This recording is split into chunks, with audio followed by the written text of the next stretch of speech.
දෙනාටම තෙරුවන් සරණයි. එහෙනම් අපි දැන් මේ ධර්ම සාකච්ඡාවක් කරමු. අද විශේෂ කොටසකුත් මම කියලා දෙන්න කියලා හිතාගෙන ඉන්නවා. මාතෘකාව මතකයි? කාලාම සූත්‍රය. කාලාම සූත්‍රය අහලා තියෙනවද මේ? අහලා තියෙනවද? කාලාම සූත්‍රය කියන්නේ මොකක්ද අහලා තියෙන්නේ? ඒ දන්න එකක් තියෙනවා. ඉතින් මං කියලා වැඩකුත් නැති වෙයි කියලා කියන්නේ. එහෙම වුණොත් අපි ස්කිප් කරලා වෙන එකක් අහනවා. කාලාම සූත්‍රය ගැන මොකක්ද අහලා තියෙන්නේ? ගොඩක් අය කාලාම සූත්‍රය ගැන අහලා තියෙනවනේ. ටිකක් වගේ එලා තියෙනවා. ඊට පස්සේ තව කාලාම සූත්‍රය ගැන ඇත්තට මොකද්ද සාමාන්‍යයෙන් දැනගෙන තියෙන්නේ? මොකක් ගැනද? ඈ? මේ තමයි සීම මුලිකරන් වාක්‍යයේ කිව්වා හරියටම විශ්වාස කරන්නේ.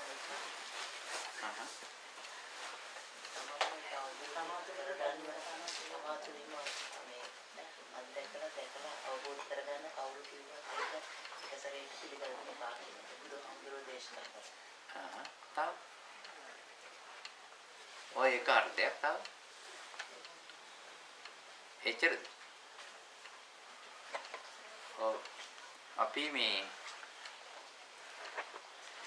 මෙන්න මෙහෙම කාරණයක් තියෙනවා.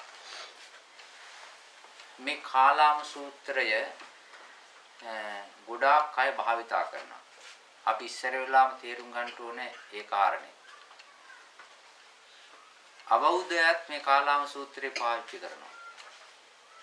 ඒගොල්ලන්ට කර්මඵලයේ තේරුම් ගන්න නැතත් ඒගොල්ලෝ කාලාම සූත්‍රය පාවිච්චි කරනවා. ඒ කාලාම සූත්‍රය යම්කිසි ඒගොල්ලන්ට පාවිච්චි කරන්න යම්කිසි දෙයක් ඇති ඒකේ නේද? පාවිච්චි කරේ එහෙමනේ ඒ වෙන්නේ නැත්තේ. මේ කාලාම සූත්‍රය ගැන එක එක්කෙනා එක එක විදිහට ගොඩාක් අය මේ තමන්ගේ අදහසක්, තමන්ගේ දෘෂ්ටියක්, තමන්ගේ වාදයක් ඉස්සරහට දාන්න ඕන නම් ආන්න සූත්‍රය පාවිච්චි කරනවා. දැන් බුදුහාමුදුරුවෝත් ඕනේ නැහැ. ධර්මයක් ඕනේ නැහැ. සංඝ රත්නය ඕනේ නැහැ. දානය ඕනේ නැහැ. සීලය ඕනේ නැහැ. භාවනාව ඕනේ නැහැ. හැබැයි බුදුහාමුදුරුවෝ කියලා තියන නේද කවුරක් කිව්වට පිළිගන්න එපා කියනනම් ඒක ඕනේ. ඒක ඇල්ල ඕනේ. එහෙම තියෙනවා ගොඩාක් අය. හැබැයි බුදුහාමුදුරුවෝ පංචශීල දේශනා කළා තියෙනවා. පංචශීල රකින්නේ කියලා. ඒකට නෑ. පංචශීල රකින්න කියලා කිව්වන් පස්සේ මේ ඔය කිව්වත් කවුරු කිව්වට පිළිගන්නේ අපි. ඒක අපිටම තේරෙන්න ඕනේ බුදුහාමුදුරුවෝ කියලා තියෙන්නේ කවුරක් කිව්වට පිළිගන්න එපා කියලා.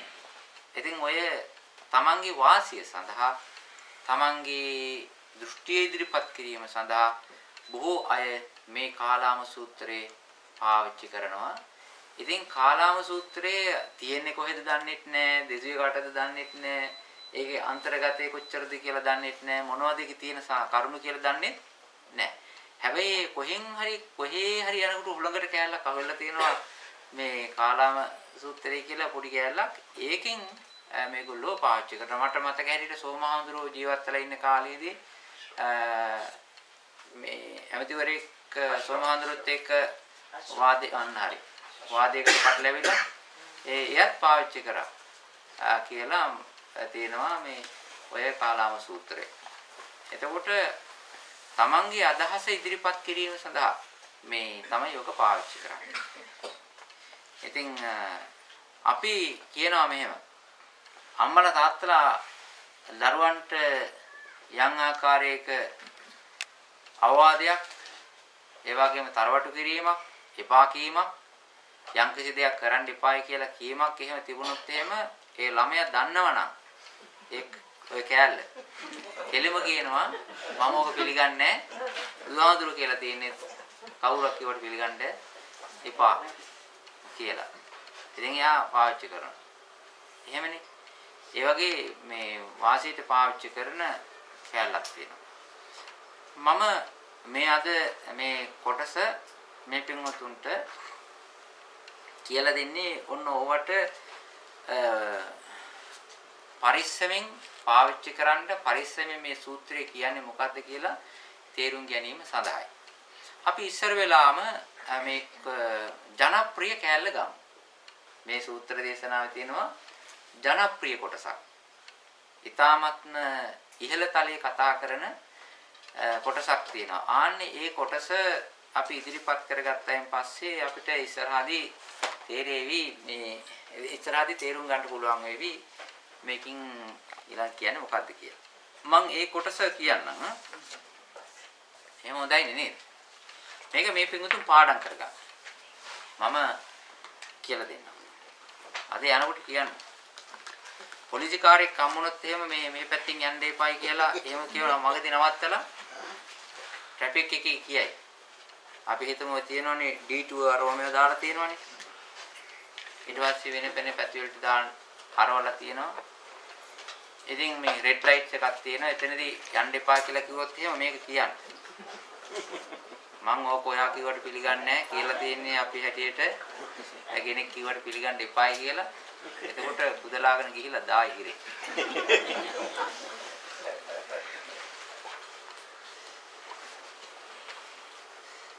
හොඳයි. එහෙනම් අපි සියලු දෙනාම අපි নমස්කාරය කියලා මම මේ කියපු ටික කියමු. හොඳයි. කියන්න. නමෝ තස්ස භගවතු වරහතු සම්මා සම්බුද්දස්ස නමෝ තස්ස භගවතු වරහතු සම්මා සම්බුද්දස්ස නමෝ තස්ස භගවතු වරහතු සම්මා සම්බුද්දස්ස. මේ සූත්‍ර දේශනාව ඉස්සර වෙලාම මේ කියපු කොටස තමයි කියන්නේ. දැන් මේ කාලාම සූත්‍රය දන්නවා පිරිස. හැබැයි කාලාම සූත්‍රේ කාට දෙසුවාද කොහෙද දෙසුවාද කියන කතා දන්නේ නැහැ. අපි ජනප්‍රිය බොහොම ඉස්මතු වෙලා තියෙන කරුණු ටික අපි ඉස්සරලා කියමු. මේ විදිහට කියන්නේ මෙන්න මේ ටික තමයි ප්‍රසිද්ධ. කියන්නේ මා අනුස්සවේන මා පරම්පරාය මා ඉතිකිරාය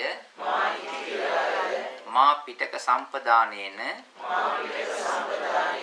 මා තක්ක හේතු මා ණය හේතු මා ආකාර පරිවිතක්කේන මා දිට්ඨි නිජ්ජාන කන්තියා මා බබ්බ රූපතාය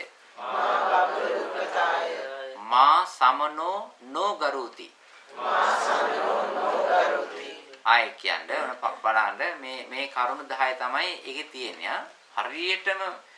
හරියටම මිනිස්සු කැමති මේ කොටස 10ට. මා අනුස්සවේන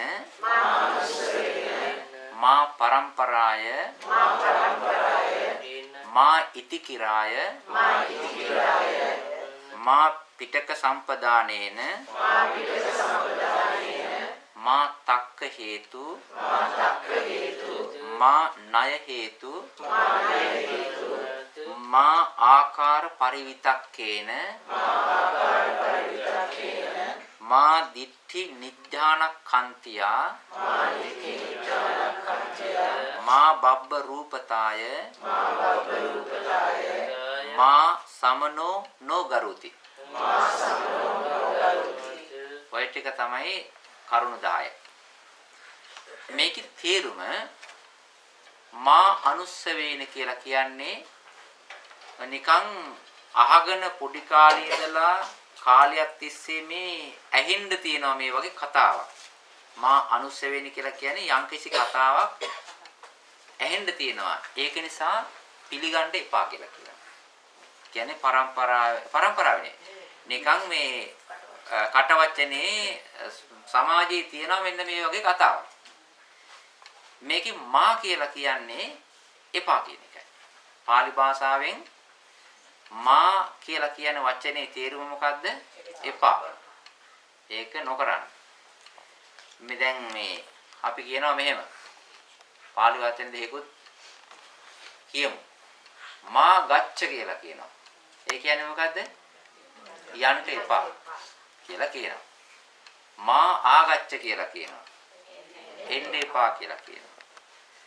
ඊළඟට කියනවා මේ මා කරෝතු කියලා කියන්නේ කරන්න එපා. ආන්න ඒ වගේ මා කියලා කියන්නේ මොකද්ද? එපා නොවේවා කියන එකට කියන්නේ. මා මේ බාල සමාගමෝ කියලා කියන්නේ මට බාල සමාගමයක් එපා නොවේවා කියන එකනේ. එතකොට මේ මා කියන වචනේ ওই වගේ එපා නොවේවා නොකරන්න කියන එක තමයි ඒකේ තියෙන්නේ. එතකොට මේ යම් කිසි දෙයක් පිළිගන්න ගියාම මා අනුස්සය වේන කියලා කියන්නේ මේ කටකතාවක් තියෙනවා සමාජයේ. ඒක නිසා ඒ කටකතාව අනුසාරයෙන් ආවා. ඒක නිසා පිළිගන්න එපා කියලා කියන එකයි. ඕකට දාන්න පුළුවන් මෙහෙම පොඩි කෑල්ලක්. මේ ගින්නක් නැතුව දුමක් නගීද? එහෙම කියනව නේද? ඒකින්ද ඒ කෑල්ලත් ඕකට හයි කරලා යම් කිසි දෙයක් පිළිගන්න එන්න පුළුවන්. හැබැයි එහෙම එපා කියලා තමයි කියන්නේ. දැන් මේ සූත්‍ර දේශනාවේ ජනප්‍රිය කෑල්ලයි මේ කියන්නේ. දෙක කියනවා මා පරම්පරාය. පරම්පරාව කියන්නේ මොකද්ද? පරම්පරාවෙන් කියලා කියන්නේ අම්මලාගෙන් තාත්තලාගෙන් අපිට ආවා. ඒගොල්ලන්ට සීයලාගෙන් මුත්තලාගෙන් ආවා. ඒගොල්ලන්ට මේ මුත්තලාගෙන් ආවා. ඉතින් ওই විදිහට අපේ පරම්පරාවේ මේ විදිහට තියෙනවා. මේ විදිහට පිළිගැනීමක් තියෙනවා. මේ විදිහට කියනවා. ඒක නිසා පිළිගන්න එපා කියලා කියනවා. ඉතින් මේ මා ඉතිගිරාය කියලා කියන්නේ මේ විදිහට කරුණු කාරණා තියෙන මේ කාරණේ හින්දා මේක වෙන්න ඇති නේද කියලා සැලකීමකට කරන්නත් එපා කියලා කියනවා. අනිත් එක තමයි මා පිටක සම්පදානේන කියලා කියන්නේ පොතපතේ ආවාය කියලා එහෙම පිළිගන්නත් එපා කියලා කියනවා. දැන් කීයක් කිව්වද? 4ක් කිව්වා. එකක් තමයි මා අනුස්සවේන, මා පරම්පරාය, මා ඉතිකිරාය, මා පිටක සම්පදානේන. ඊළඟට කියනවා මා තක්ක හේතු. යම්කිසි කාරණයක් තර්කයට ගැලපෙනවා. තර්කයට ගැලපෙනවායි කියලා එහෙම පිළිගන්නත් එපා කියන. සමහර ඒවා තර්ක කරලා මෙහෙම නිකන් කරුණ ඉදිරිපත් කරන්න පුළුවන්. එහෙම පිළිගන්නත් එපා කියලා කියනවා. ඊළඟට තියෙනවා මා ණය හේතු කියලා කියන්නේ යම්කිසි න්‍යායක් තියෙනවනේ. ණය කියලා කියන්නේ න්‍යාය. යම්කිසි න්‍යායකට ගැලපෙනවා. න්‍යායකට දැම්මන් පස්සේ ඒක ක්‍රමානුකූලව නිකන් ගැලපෙන පාටක් තියෙනවා. ඒක නිසාත් ඒක තේරුම් ගන්න පිළිගන්න එපා කියනවා. දැන් මේක අහලා තියෙනවද? මේ කොටස් ටික අහලා තියෙනවද? කී දෙනෙක් විතර අහලා තියෙනවද? 3යි 3 දිනේ 4 දිනේ 5යි 6යි. යානිත් අහලා නැහැ.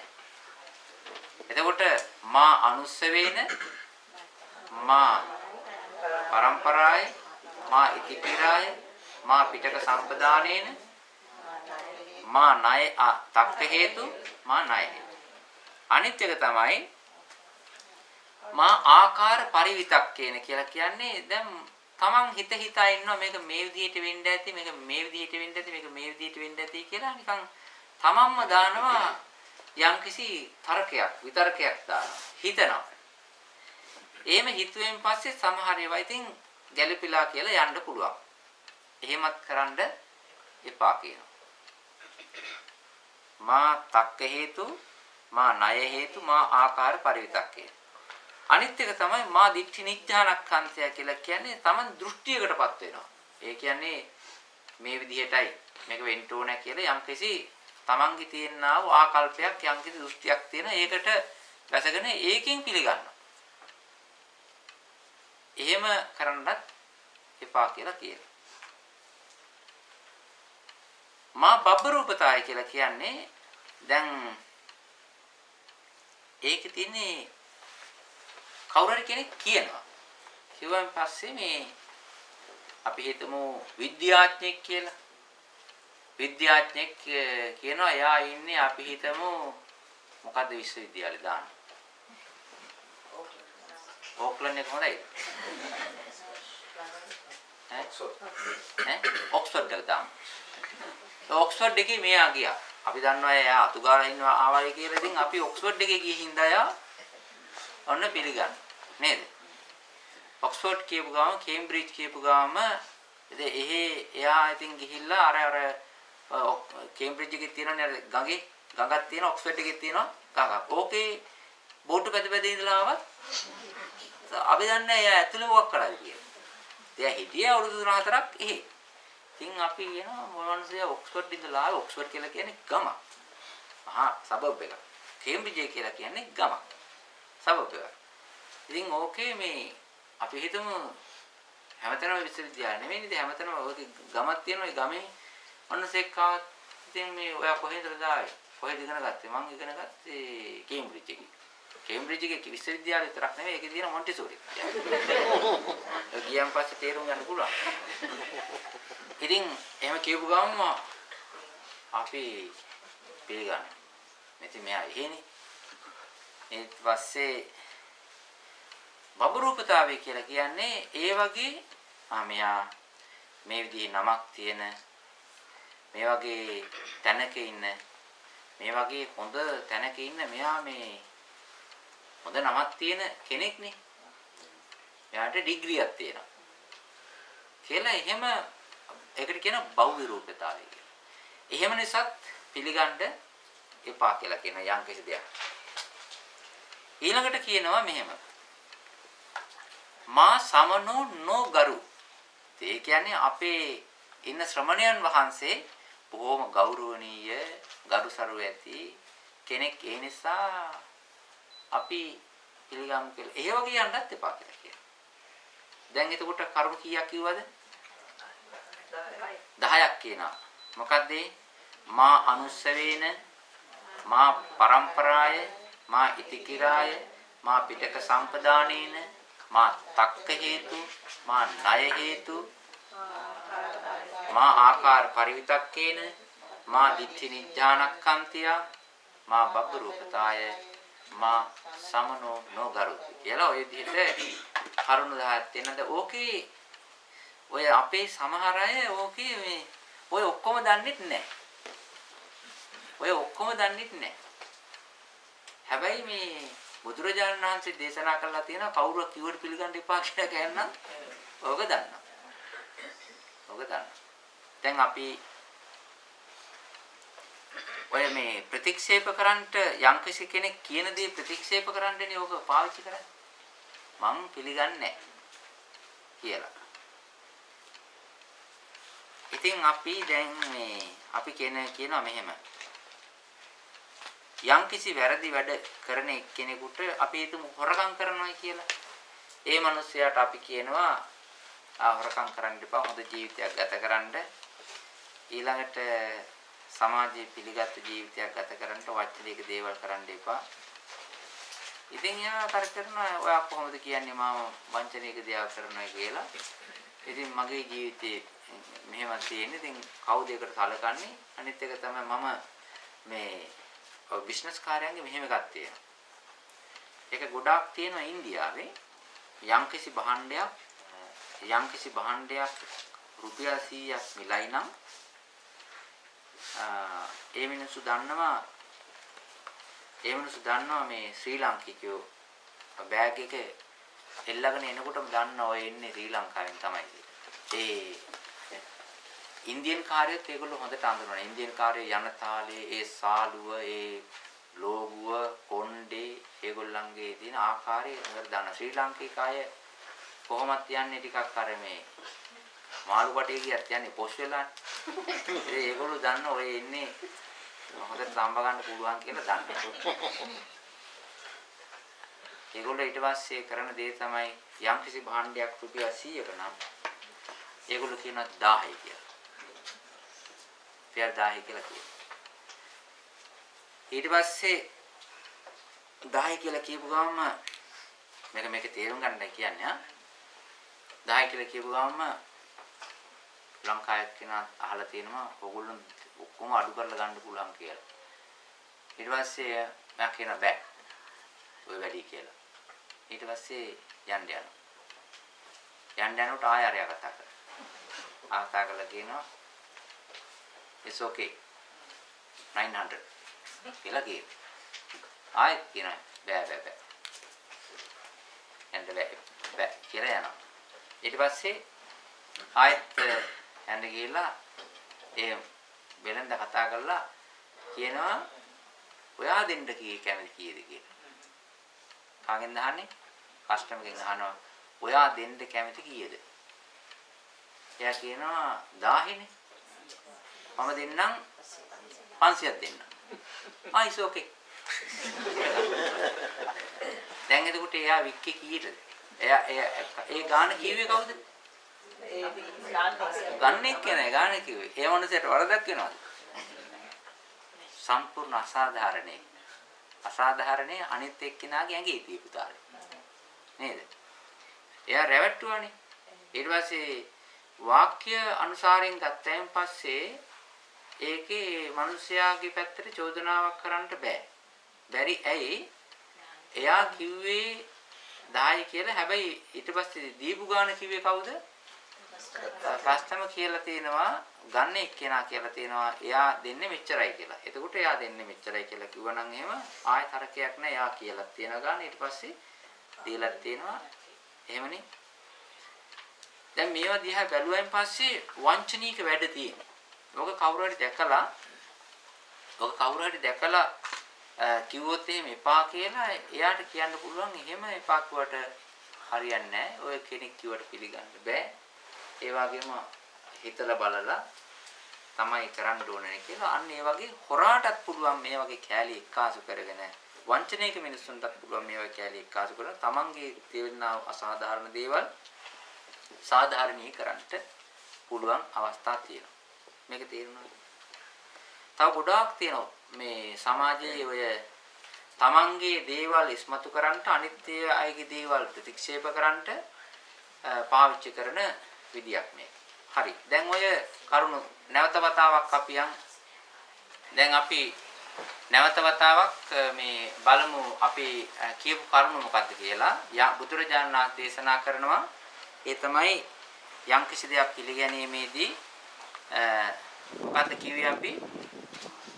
මා අනුස්සවේන කත්ත කතාවෙන් තිබුණට පිළිගන්න එපා.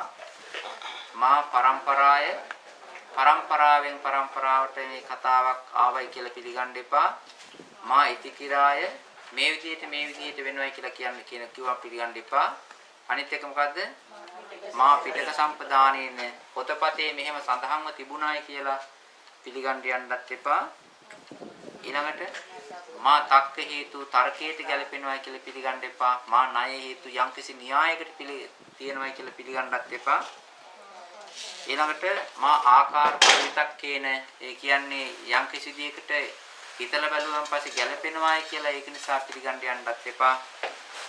මා දික්ඛි නිඥානක්ඛන්තිය තමන්ගේ දෘෂ්ටියට ගැලපෙනවයි කියලා එහෙම පිළිගන්න යන්නත් එපා. මා බබ්බ රූපතාය කියනා වූ කෙනාගේ දේවල් පිළිගන්න යා සුදුසුයි වැඩිහිටියෙක්.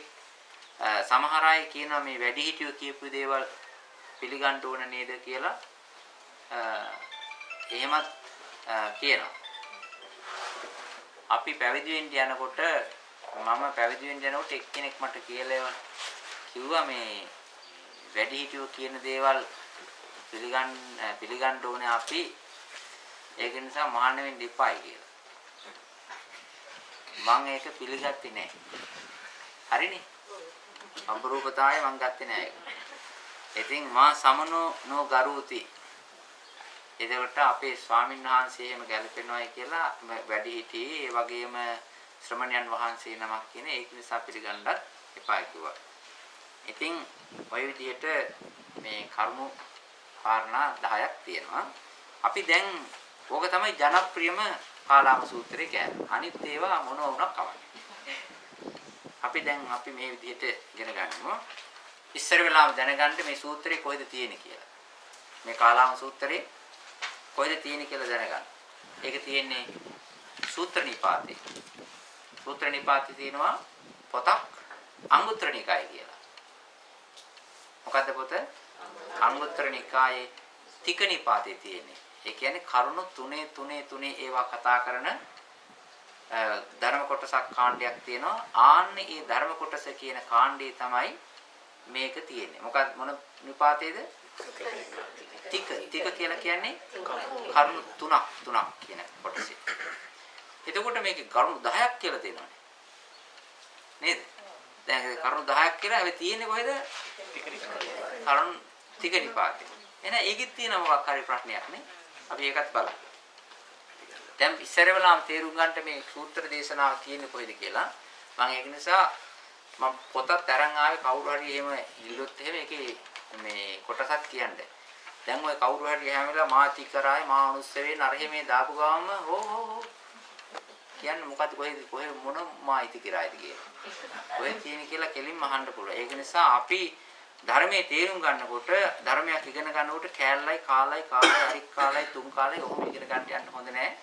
පරිපූර්ණව පිරිසුදුව මේ ඒකේ කොටස ඉගෙන ගන්න ඕනේ. ඒක නිසා තමයි මම මේ පින්වතුන්ට යම් කිසි තැනක ගිහිල්ලා අවඥාවටපත් නොවෙන්න ඊළඟට බැගෑපත් නොවෙන්න කිසිම තැනක මේ තමන් පහත් නොවි ඍජුව බුද්ධ ධම්ම සංඛ්‍යාන ත්‍රිවිධ රත්නයේට ගෞරවය ඇතුව මේ කාරණය හොඳට තේරුම් අරගෙන කෙනෙකුට කියලා දෙන්න පුළුවන් වෙන ආකාරයට තමයි කියන්නේ. ඒකට මේක තියෙන්නේ කොහෙද? අංගුත්තර නිකායේ දෙකෙනි පාඩේ. අපි ඔය පොත ඊළඟට ඔක දැනගෙන මෙහෙම සූත්‍රයට බහිමු. එක කාලයක ලෞතර බුදුරජාණන් වහන්සේ කොසල් නුවර කොසල් රාජධානී චාරිකාවක් කරනවා. බුදුරජාණන් වහන්සේ චාරිකාවක් කරනවා කොසල් රාජධානිය. ඉතින් ගමෙන් ගමට නගරෙන් නගරයට බුදුරජාණන් වහන්සේ වැඩම කරනවා. වැඩම කරන්නේ සමහරකට තනියෙන් සමහරකට වික්ෂුන් වහන්සේලාත් එක්ක. දැන් මෙතන ඉන්නවා පිරිසක්. මේ චාරිකං චරමන් මහතා භික්ඛු සංඝේන සද්දී. ඒ කියන්නේ බුදුරජාණන් වහන්සේ මේ ගමන තනියෙන් යනවද? නැහැ. තනියෙන් යන්නේ නැහැ. බුදුරජාණන් වහන්සේ විශාල වික්ෂුන් වහන්සේලා පිරිසක් එක්ක තමයි මේ කොසල් රාජධානියේ මේ චාරිකාවේ යන්නේ. එතකොට මේ ඕම කොසල් රාජධානියේ මේ චාරිකාවේ යනකොට එහි තියෙනවා ගමක්. ඒ ගමේ නම කේසපුත්ත. මොකක්ද නම? කේසපුත්ත කියන ගම. දැන් තියෙනවානේ මේ පාටලිපුත්ත තියෙනවානේ. පාටලිපුත්ත ඊට පස්සේ ඔය අද කාලේ හැටියට දිල්ලි, අලහබාද්, බොම්බේ ඔය වගේ මහා නගර තියෙනවානේ. ඒ වගේ තියෙන ඒ කොසල් රාජධානියේ තිබෙනා වූ එක ගමක්. එක පළාතක් මේක. ඒ කියන්නේ ගමක්. ඒ ගමේ නම මොකද්ද? කේසපුත්ත කියන ගම. ඒ කේසපුත්ත කියන ගමට බුදුරජාණන් වහන්සේ වැඩම කරනවා. ඒ කේසපුත්ත ගමේ ඉන්නවා මිනිස්සු ඒගොල්ලන්ට කියනවා කාලාමවරු කියලා. ගමේ නම කාලාම නෙවෙයි. ඒ මිනිස්සුන්ට කියනවා කාලාමවරු කියලා. එතකොට ඒ කාලාමවරු කේසපුත්ත ගමේ තමයි ඉන්නේ. හැබැයි ඒගොල්ලෝ මේ ටිකක් හැම එකටම අහුම්කම් දෙන පහේ මිනිස්සු. ඒ වගේම මේ ඒ තරම් මෝඩත් නැහැ. යම්කිසි කල්පනා ශක්තියක් තිබෙන්නා වූ පිරිසක්. ඉතින් මේ කේසපුත්ත ගමට බුදුරජාණන් වහන්සේ වැඩම කළාම වැඩම කරලා ඒ පළාතේ ඉතින් මේ ඒ ගමේ තැනක දැන් බුදුරජාණන් වහන්සේ භික්ෂුන් වහන්සේලා සමග වැඩ ඉන්නවා. ඉතින් ඒ වෙලාවේ මේ ඒ ගමේ ඉන්න මිනිස්සුන්ට ආරංචි වෙනවා මොකද්ද ගම? කේසපුත්ත ගමේ ඉන්න කාලාමවරුන්ට ආරංචි වෙනවා බවත් ගෞතමයන් වහන්සේ කේසපුත්ත ගමට දැන් වැඩලා ඉන්නේ කියලා. ඉතින් ප්‍රසිද්ධ වෙනවා හැමතැනම. ඉතින් මෙහෙමයි බුදුරජාණන් වහන්සේ දැන් ඇවිල්ලා මෙහි ඉන්නවා කියලා දැන් ආරංචි වුණායින් පස්සේ දැන් කාලාමවරු කල්පනා කරනවා හරි හොඳයි. බවත් ගෞතමයන් වහන්සේ අපේ ගමට වැඩපු එක හරිම හොඳයි නේද? දැන් බුදුරජාණන් වහන්සේ එහෙට වැඩියෙන් පස්සේ හොඳයි කියන්නේ මේ මිනිස්සු කොච්චර සතුටු නොවි ඉඳීද? ලංකාවෙන් ක්‍රිකට් ගහන කට්ටිය මේ පැත්තේ ආවන් පස්සේ කොච්චර මේ මිනිස්සු සන්තෝෂ වෙනවද? ඒගොල්ලන්ගේ මොකක්වත් බණක් අහන්නත් නැහැ. භාවනාවකුත් නැහැ. නිකම් එහෙම සෙල්ලම් කරලා යන්නේ කරේ. ඒ වගේ මිනිස්සු පිටසක් ආවන් පස්සේ කොච්චර ෆොටෝ ගහන්න කොච්චර තෙරපෙනවද? නේද? සංසාර විමුක්තිය කියලා දෙන්නා වූ අවිහිංසාවාදී කියලා දෙන ලෞතර බුදුරජාණන් වහන්සේ රජපෞලකින් පැවිදිච්ච උත්මේ ඒ ගමට ආවන් පස්සේ මිනිස්සු සතුටු නොවීද? දැන් ඉතින් ක්‍රිකට් කාර්යෝ ඔක්කොම රජපෞලලා නෙවෙයි නේද? ඒ වුණ අයට අගෞරවයක් නෙවෙයි. නමුත් මිනිස්සුන්ගේ චින්තනීයමනේ. දැන් මේ සන්තෝෂ වුණා. සතුටු වෙලා දැන් බුදුරජාණන් වහන්සේ වැඩ ඉන්න තැනට දැන් යනවා මේගොල්ලෝ බලන්න. කවුද යන්නේ දැන්? කාලාමවරු බුදුරජාණන් වහන්සේ වැඩ ඉන්න ඒ ගමේමනේ. ඒ ගමේම දැන් එකක් තමයි ගම්වල තිබිලා තියෙනවා මේ ඔය කියන්නේ මීටිං හෝල්ස් කියලා තියෙනවා. සම්මන්ත්‍රණ ශාලාවල් කියන්නේ අද වගේ ක්වොලිටි නෙවෙයි. අපි හිතමු පොල්ලතු වලින් හැදුවයි කියලා. එහෙම නැත්නම් ඔය මාන්නම් ඉලුක් වලින් හැදුවයි කියලා. ඒක මිනිස්සුන්ගේ එකතු වීම සඳහා හදන එකක් නේ. ඒක ශ්‍රී ලංකාවේ තියෙන ඒකට කියන්නේ මොකද්ද? ශ්‍රී ලංකා කුටාගාර ශාලා නෑ මොකද්ද? අම්බලම කියලා තිබුණා ප්‍රජාශාලා. දැන් තියෙන්නේ ප්‍රජාශාලාව. ඒ වගේ ප්‍රජාශාලාවල් වගේ තියෙන ශාලාවල් තියෙන ඔතෙන්ට තමයි එන්නේ. දැන් සාමාන්‍යයෙන් ලංකාවේ අතීතයේදී තිබිච්ච ප්‍රසිද්ධම හෝල් එක තමයි අම්බලම. ඒ අම්බලම තමයි ඊට පස්සේ ප්‍රජාශාලාව හැටියට පරිවර්තනය. දැන් මේ කාලාමවරු අර ඒ වැඩේ ඉන්න බුදුරජාණන් වහන්සේ සහ භික්ෂුන් වහන්සේලා බලන් යනවා. ඉතින් බොහෝම ප්‍රසිද්ධ කෙනෙක්. රජපෞලකයෙන් පැවිදිච්ච කෙනෙක්. ඉතින් ඊළඟට අරහන් සම්මා සම්බුද්ධ විද්‍යාචර සම්පන්න ගුණයන් තිබෙනා වූ උත්තමෙක්. ඉතින් අපි එතෙන්ට යන් උන්වහන්සේ බලන්න කියලා දැන් කට්ටිය ඔක්කොම ගිහිල්ලා ඉතින් ඒ ප්‍රසිද්ධ කාලාමවරු ඉන්නවනේ. ඉතින් ගමේ සලස්තෑනේ කට්ටිය ඉන්නවනේ. ඒගොල්ලෝ ප්‍රසිද්ධයි. මම අහවල් එක්කිනා මං අහවල් එක්කිනා කියලා හඳුන්වා දීලා බුදුරජාණන් වහන්සේට වන්දනා කරලා දැන් මේගොල්ලෝ පැත්තකින් වාඩි වෙලා ඉන්නවා. ඉතින් ගිහිල්ලා වාඩි වෙලා මේ ඒ කාලාමවරු වෙනුම ඔක්කොම මේ විදිහට කතා කරන්නේ. දැන් අපි තනියෙන් යනවා. තනියෙන් ගිහිල්ලා කතා කරනකොට අපි ආමන්ත්‍රණය කරන්නේ කොහොමද? දැන් අපි මේ ලොකු හාමුදුරු ගාවට ලොකු සානාසි ගාවට ගියාම පස්සේ තනියෙන් එක්කෙනෙක් යනවා. එයා කතා කරන්නේ සාමාන්‍යයෙන් මේ ඒක වචනේ. මම මේ පරක් වුණා ස්වාමීන් වහන්සේ ට්‍රැෆික් තිබුණා. ඊළඟට මම රටින් ආවනම් එහෙම මම මේ විදිහට යාවේ මගේ ෆ්ලයිට් එක පරක් වුණා. එහෙමනේ කියන්නේ. දැන් පිරිසක් එක්ක එනවා. අපි හිතමු 10ක් විතර එනවා. එහෙම ආවන් පස්සේ කොහොමද කතා කරන්නේ? අපි ටිකක් පරක් වුණා ස්වාමීන් වහන්සේ. එහෙමනේ කියන්නේ. අපි ටිකක් පරක් වුණා, අපේ ෆ්ලයිට් එක පරක් වුණා. අපිට මේ පොඩි මගදී කරදරයක් වුණා කියලා බහුවචනෙන් කියන්නේ නේ. ආන්න ඒ වගේ කාලාමවරුත් මේ බුදුරජාණන් වහන්සේට අමතනකොට ඒක වචනේ නෙවෙයි කියන්නේ. කොහොමද කියන්නේ? අපේ මේ බහුවචනේ. ඒගොල්ලෝ කියනවා මෙහෙම. බුදුරජාණන් වහන්සේට මේ කියනවා ස්වාමීනි මේ අපේ ගමට දැන් එනකොට ගම තේරුම් ගන්න පුළුවන් මොන වගේ ගමක්ද කියලා.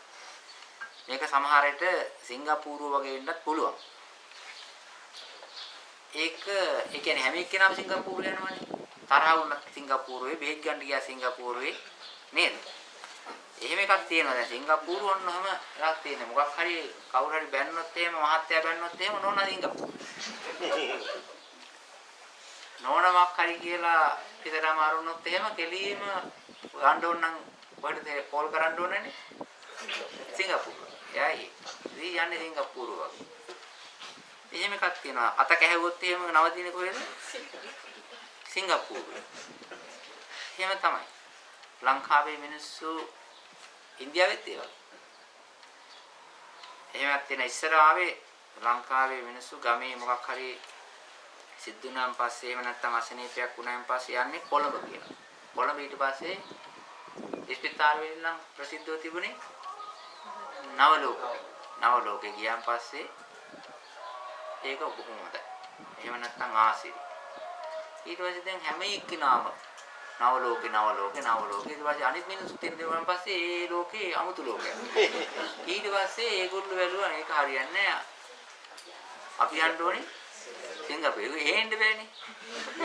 ඉතින් ඊට පස්සේ දැන් හැම එක්කෙනාම දැන් ඒක පටන් ගන්න කියලා ආරංචි. ඊට පස්සේ නවතින්නේ හඳේ තාම. නේද? හඳට යන්න බෑනේ හැම එක්කෙනාට. දැන් මේක මෙහෙම කියන්න හේතුව දැන් මේ ගමට මෙහෙම ආවයන් පස්සේ එක එක කතා දාන. ඒ ගමට එන්න අය එක එක කතාවල් දාන. මේ සූත්‍රයේ තියෙනවා මෙහෙම. සම්ති භන්ති ඒකේ සමන බ්‍රාහ්මණ කේසපුත්තං ආගච්ඡanti. ස්වාමීන් වහන්සේ මේ සමහර ශ්‍රමණයන් වහන්සේලා බ්‍රාහ්මණයෝ ඉන්නවා මේ කේසපුත්ත ගමට එනවා. ඇවිල්ලා ඒගොල්ලෝ මොකද කරන්නේ? ඉතින් සකඤ්ඤේ වාදන් දීපෙන්ති ජෝතින්ති.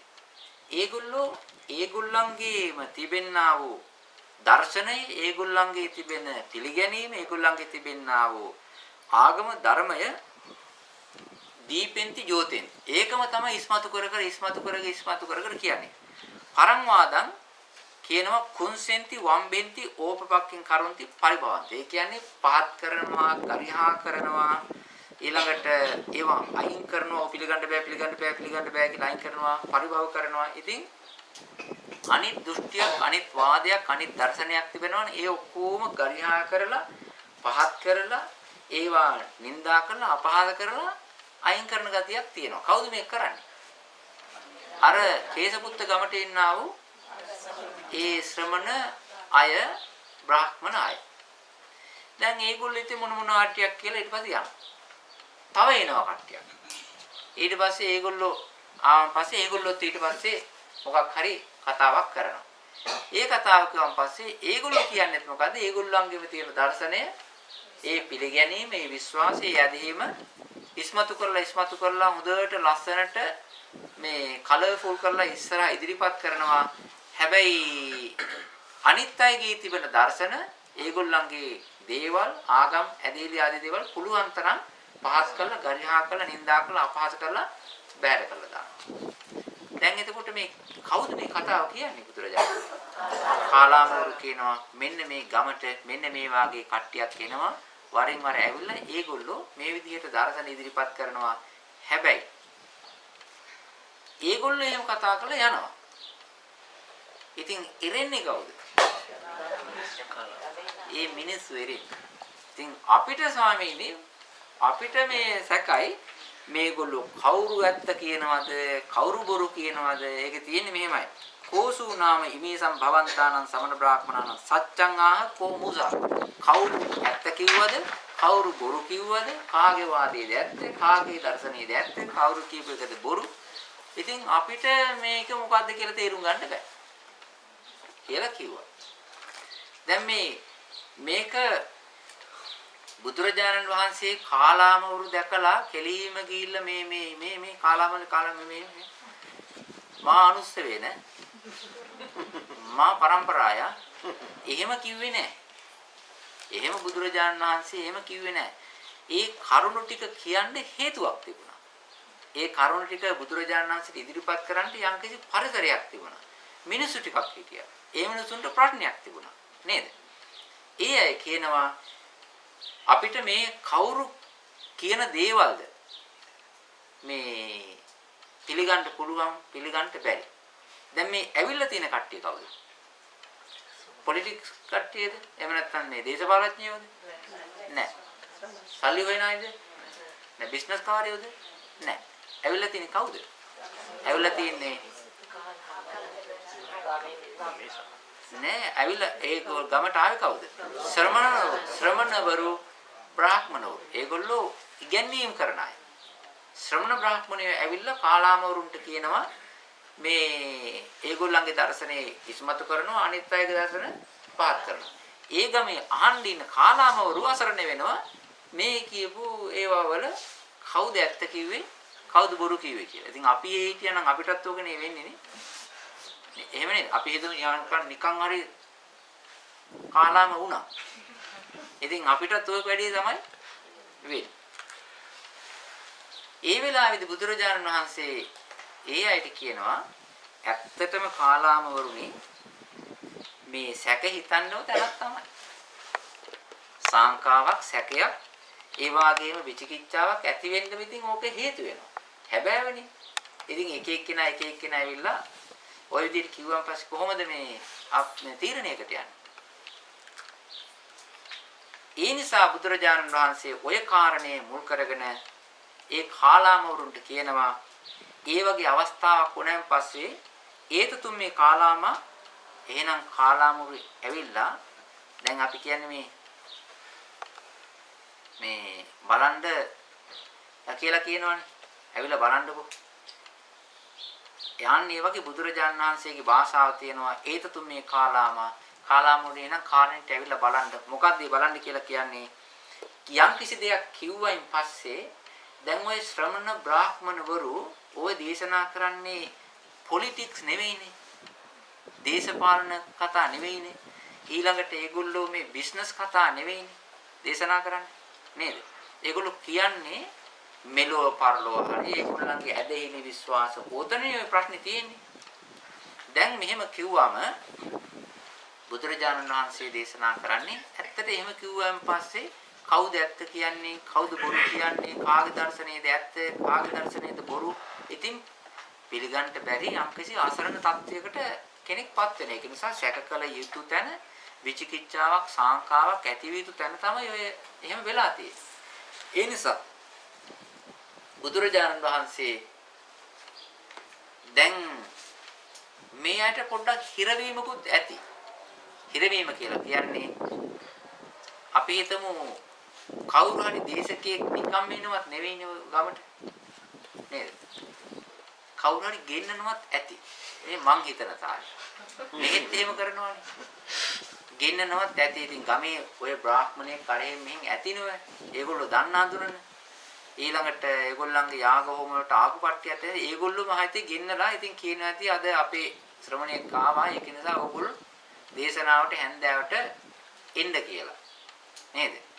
ඉතින් ඔහොම කිව්වන් පස්සේ ඉතින් අර ඇඳුරුන් කමටයි ඉතින් ඒවටත් යනවනේ. ඉතින් එහෙම කිව්වන් පස්සේ ඉතින් හොඳට ගරු කරන කෙනෙක්නේ ශ්‍රමණයෙක් නම්. එතකොට ඒක නිකන් අර ගෞරවය නිසා නොපිළිගන්නත් බෑ. තේරෙන්නේ නැති නිසා බාර ගන්නත් බෑ පිළිගන්නත් බෑ. හිත අසරණ වෙනවා. එහෙම වෙනව නේද? ඉතින් ඔය කාරණේ නිසා මේ ගමේ ඉන්න මිනිස්සු කේසපුත්තේ ගමේ ඉන්න මේ කාලාමවරු ඔක්කොම මේ පේන හැටියට ඒගොල්ලෝ හරීම මේ චින්තන නිදහසක් නැති ඒ වගේම ඒගොල්ලන්ට හිර වෙච්ච ගතියක් තමයි මේකේ තියෙන්නේ.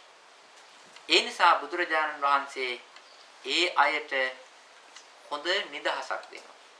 මේ කාරණේ පිළිගැනීමට හොඳ නිදහසක් ලබා දෙනවා කරුණු 10කින්.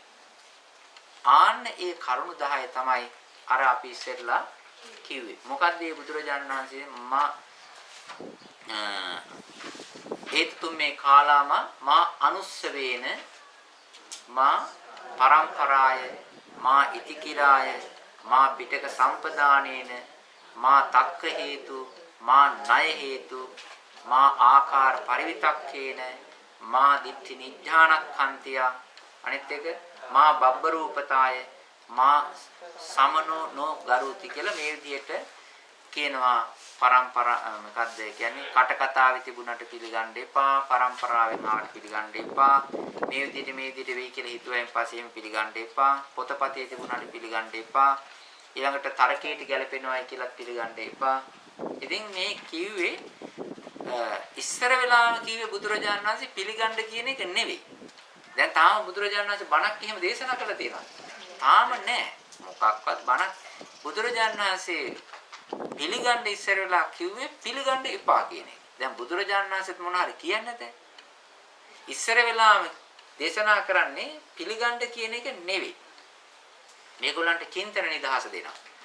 මේගොල්ලන්ට දේශනා කරනවා මේ විදිහට මේ ඉස්සෙල්ලා මේ කරුණු ටිකේ පිළිපදින්න. ඒ කියන්නේ එහෙම තියෙන ඔය සමහර අය ඒ විදිහට තමයි.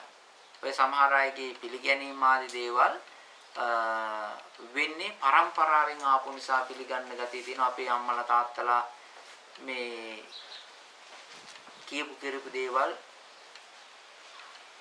මේ විදිහටයි කියලා පිළිගන්න පෙළඹෙන ගතියක් තියෙනවානේ. ඔකට මම කතාවක් කියන්න ඉස්සර අපේ ස්වාමීන් වහන්සේ කියන්නේ ඒක තියෙන දෙයක්. මේ එක ස්වාමීන් වහන්සේ නමකගේ ඒ කියන්නේ විපරම් කරන්නේ නැතුව හොයන්නේ බලන්නේ නැතුව පිළිගන්න යන එකේ විපාක. ඒ කියන්නේ අසෝබනකම. ස්වාමීන් වහන්සේ නමක් ඒ පාත්‍රේ ඉල්ලලා තිබුණා. ඒ පාත්‍රේ ඉල්ලුවන් පස්සේ ඒ පාත්‍රෙට ඒ කියන්නේ කුටි සිදුරක්. ඉතින් ඒ සිදුර පේන්නේ නැහැ. ඉතින් අර ඒ සන්නන්සේ සිදුර බලාගන්න අවුවට අල්ලනවා. මේ එහෙම පුළුවන් පාත්‍රේ මෙහෙම ඇලුවම පතර සිදුර පේනවනේ. ඉතින් ඒ ස්වාමීන් වහන්සේ එහෙම කරන්නේ දැන් දානේ පිළිගන්න ගියාම දැන් දාන මිනිසු වෙනවා. දැන් අපි හිතුව ගමට ගියා. ගමට ගිහිල්ලා දානේ බෙදන්න ගේනවනේ. ගේනකොට ඒ ස්වාමීන් වහන්සේ මේ දානේ පිළිගන්න ඉස්සලා හොදියෙන් බෙදුත් එහෙම හොදි යනවනේ. ඒ ස්වාමීන් වහන්සේ මෙහෙම බලනවා ඒ සිදුරෙන් ආලෝකයෙන් දාලා බලලා ඊට පස්සේ අර ඒ මේ පාත්‍රේ හිල්වෙච්ච තැන තියෙනවනේ. එතෙන්ට ඇඟිල්ල තියාගන්න. ඇඟිල්ල තියාගෙන තමයි දැන් දානේ පිළිගන්නේ. ඒ ස්වාමීන් ලොකු ස්වාමීන් වහන්සේ. දැන් ඒ ස්වාමීන් වහන්සේ මෙහෙම ඉහිලා පාත්‍රේ උන්ට අනිත් ආදුරුත් මොකද කරන්නේ? පාත්‍රේ ටික එල බලන්න. විපරම් කරන්නේ හොයන්නේ බලන්නේ නැතුව එක එක්කිනා කරන්න යන දේවල් කරන්න යන එකේ දෝෂය. ඒක නිසා ඒ වගේ ඉතින් ඒ ස්වාමීන් වහන්සේ ඒ බලන්නේ ඒ මාසානසේ පාත්‍රේ හිල්ලෙච්ච හින්දා. අනිත් ස්වාමීන් වහන්සේලා කරන්නේ පාත්‍රේ හිල්ලලා නැහැ. ලොකු ආදුරු කරපු නිසා එහෙ කරගෙන යනවා. අන්න ඒවා දේවල් මේ ඒ වගේ දේවල් ගැලපෙන්නේ නැහැ. තව එකක් කියන්නම් තායිලන්තේ තියෙනවා. තායිලන්තේ හිටිය ස්වාමීන් වහන්සේ නමක් අජාන් මහ බුවා කියලා. ඒ ස්වාමීන් වහන්සේගේ ස්ථානේ මම ඉඳලා තියෙනවා. ටික කාලෙ හිටියේ සතියක් විතර. ඒ ස්වාමීන් වහන්සේ ඉන්නේ තායිලන්තයේ උඩ නෝත් එකේ. උදුන්තානි කියන හරිය. ඉතින් ඒ සේනාසනේ තියෙන ස්වභාවය තමයි දානේ හම්බ වෙනවා මහ විශාල ප්‍රමාණයක්. දවසකට දානේ එක වෙලයි වළඳන්නේ. උදේ පාන්දර 5ට විතර 5ට 5:00 විතර යන්න ඕනේ. ආරාමෙන් එළියට යන්න ඕනේ. ගමට ගොඩාක් දුර යන්න ඕනේ ගමට පින්නපාතේ. හැම ස්වාමීන් වහන්සේ නමකට කැපකරු ළමෙක් හරි දෙන්නෙක් හරි ඉන්නවා. ඒ රටේ තියෙනවා මෙච්චරක් විතර මේ ශ්‍රී ලංකාවේ පරණ ළමයි නාවන්ට ගන්න බේසම් දැකලා ඇතිනේ නෝන්ලා නෑ නෝ දැකලා ඇතිනේ. ඊළඟට තමයි ඉස්සර තිබුණා මේ බත් බේසම් කියලා જાතියක් ඔය ලොකු උත්සව වලට එහෙම තියෙන බත් බේසම්. අන්න ඒ වගේ බේසම් 3ක් විතර හම් වෙන එක ආන්දර කෙනෙක්. ඒ යන්න හිතන්න එපා. එහෙම සිතුවිලිත් නිකන් ලාවට එන්න බැරි කමක් උන්නේ නෑ. ඉතින් දැන් ඒ ස්වාමීන් වහන්සේ නමකට එක මේ ස්වාමීන් වහන්සේනකට හම්බ වෙනවා ඒ වගේ විශාල මේ බේසම් පාත්‍රයට හම්බෙන ඔක්කොම අර බේසමේ ඒ ළමයා ළඟට එනවා. එතකොට අපි ඒකේ කියන්නේ මේ එහෙම ලැබුණාට පස්සේ ඒ ඔක්කොම ඒ ළමයි අපි ස්වාමීන් වහන්සේලා වෙනුවෙන් අරගෙන යනවා ඒ ආරණ්‍ය සේනාසනේට. ඊට පස්සේ මේ පැදුරු දානවා ගොඩාක් ඔය මේ බිම ආසන එහෙම පුටු වරවන්නේ නැහැ. පැදුරු එළලා ඒ ස්වාමීන් වහන්සේලා වාඩිනම් පස්සේ එතෙන්ද ඒ එක ස්වාමීන් වහන්සේනකට වාඩුණාන් පස්සේ බේසම් තුනම ළඟින් ගෙනලා තියෙනවා. ඒ ළඟින් ගෙනලා තිබ්බන් පස්සේ ඒ ස්වාමීන් යම්කිසි ප්‍රමාණයක් අපි හිතමු බෙදාගත්තයි කියලා ඔක්කොම ගන්න බෑනේ. අනිත් ඒවා ඔක්කොම අනිත් ළමයින්ට දෙනවා. ඉතින් ඊට පස්සේ එතන වළඳන්න බෑ. ඒ පාත්‍ර අරගෙන යන්න ඕනේ ඒ මහා අජන් මේ මහබුවා ස්වාමීන් වහන්සේ ඉන්න වැඩ ඉන්න හෝල් එකේම තියෙනවා ශාලාවේ පැදුරු දාලා පීරිත් එතන ගිහිල්ලා වාඩි වෙන්න. ඒ ස්වාමීන් වහන්සේ වළඳන්නේ විනාඩි 5ක් විතර. කවුද ඒ මහබුවා ස්වාමීන් වහන්සේ? හැබැයි අනිත් ස්වාමීන් වහන්සේලා විනාඩි 5 7 වෙනකොට ඔක්කොම වළඳලා ඉවරයි. මේ විනාඩි 10 යනකොට ඔක්කොම ආම්දුරු වළඳලා අතත් හොදලා ඉවරයි. එහෙම වළඳන්න බෑ. ඒක වළඳන්න බෑ. මේක රෙකෝඩ් වෙනවා. මේ රෙකෝඩ් එකටත් මේක කියන්න හේතුව ඒක හේතුව මම අත්දැකපු දේ තමයි විනාඩි 10කදී විනාඩි 10කදී කුසගින්නෙන් ඉන්නා වූ දවසකට එක වේලක් වළඳන ස්වාමින් වහන්සේ නමකට එහෙම දවසකට ප්‍රමාණවත් ආහාර ටිකක් ගන්න බෑ. ඊළඟට මේ ඒ දානේ කියන්නේ නිරෝගීමත් ආහාර වේලක් ගන්න දානේ හපන්න කියලා කියන්නේ. ඒක නිසා තමයි මේ දත් පිහිටලා තියෙන්නේ. ඉතින් මේ දානේ එහෙම වළඳන්න බෑ.